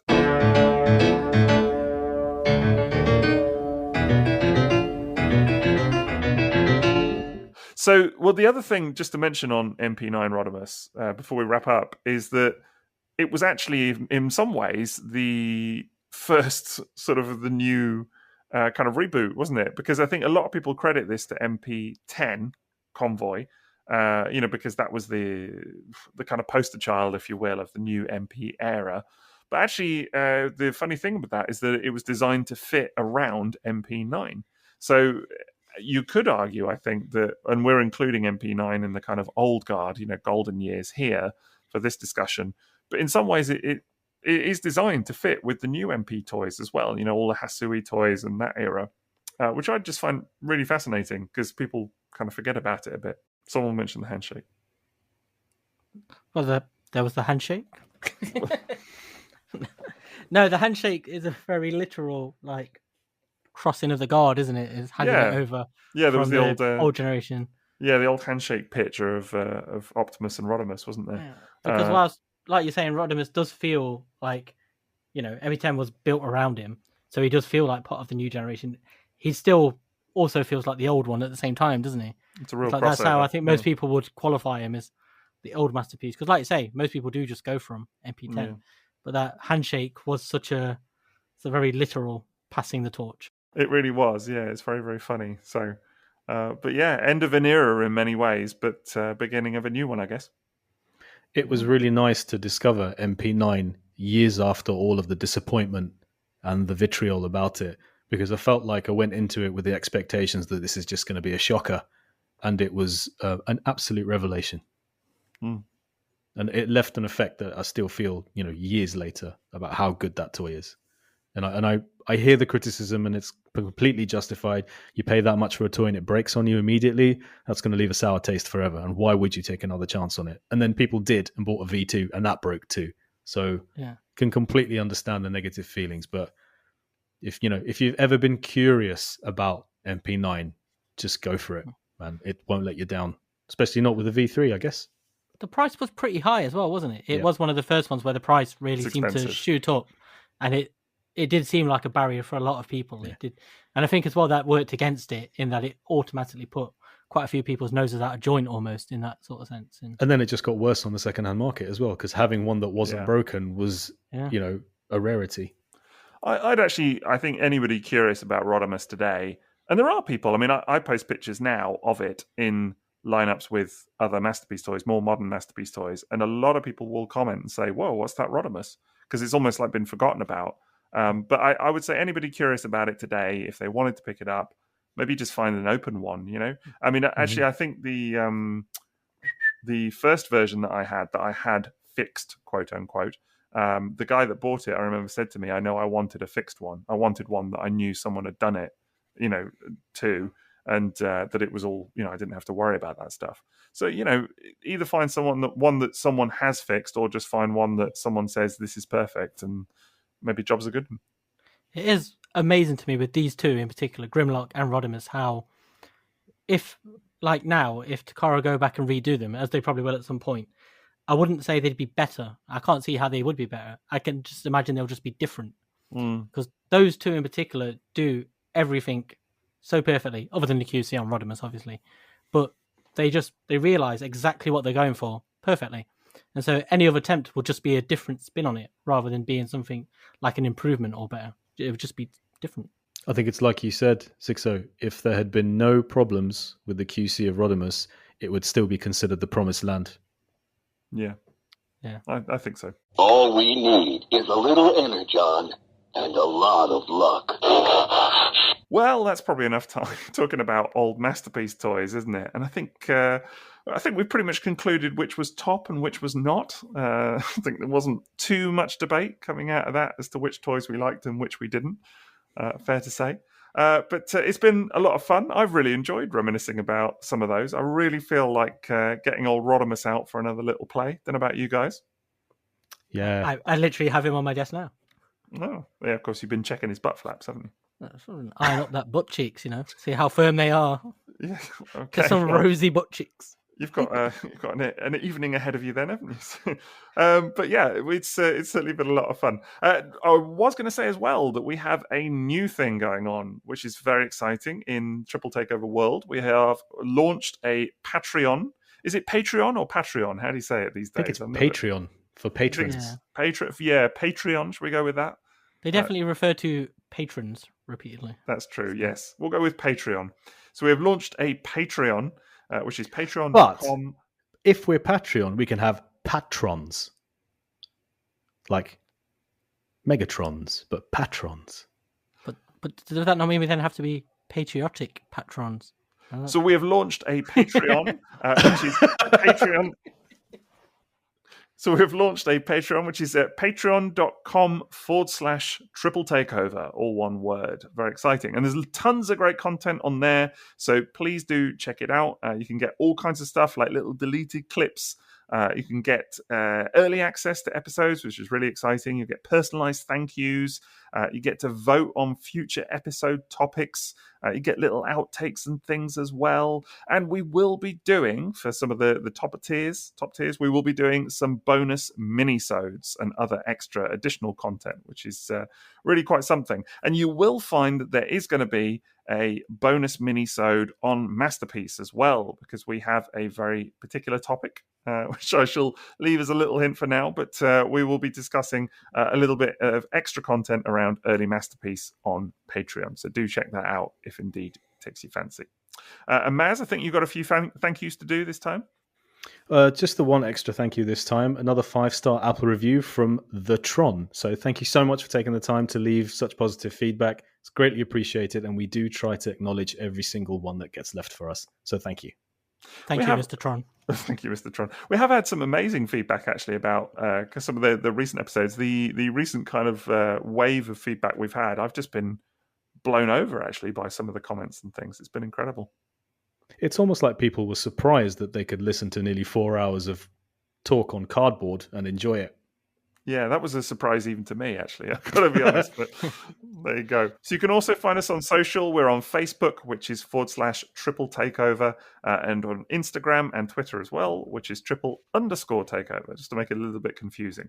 But you can find each of us as well. I'm on Twitter, Facebook, Instagram, YouTube, all of that, at Sixo How about you guys? Yep, all the same things, except for YouTube. I am at Toybox Soapbox.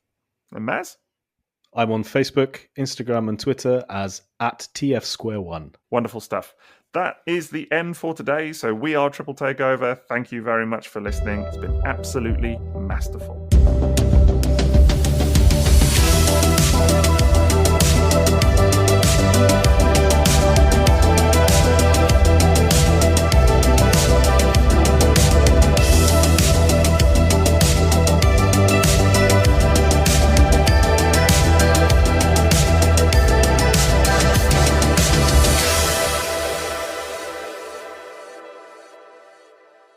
Autobots, transform and roll out.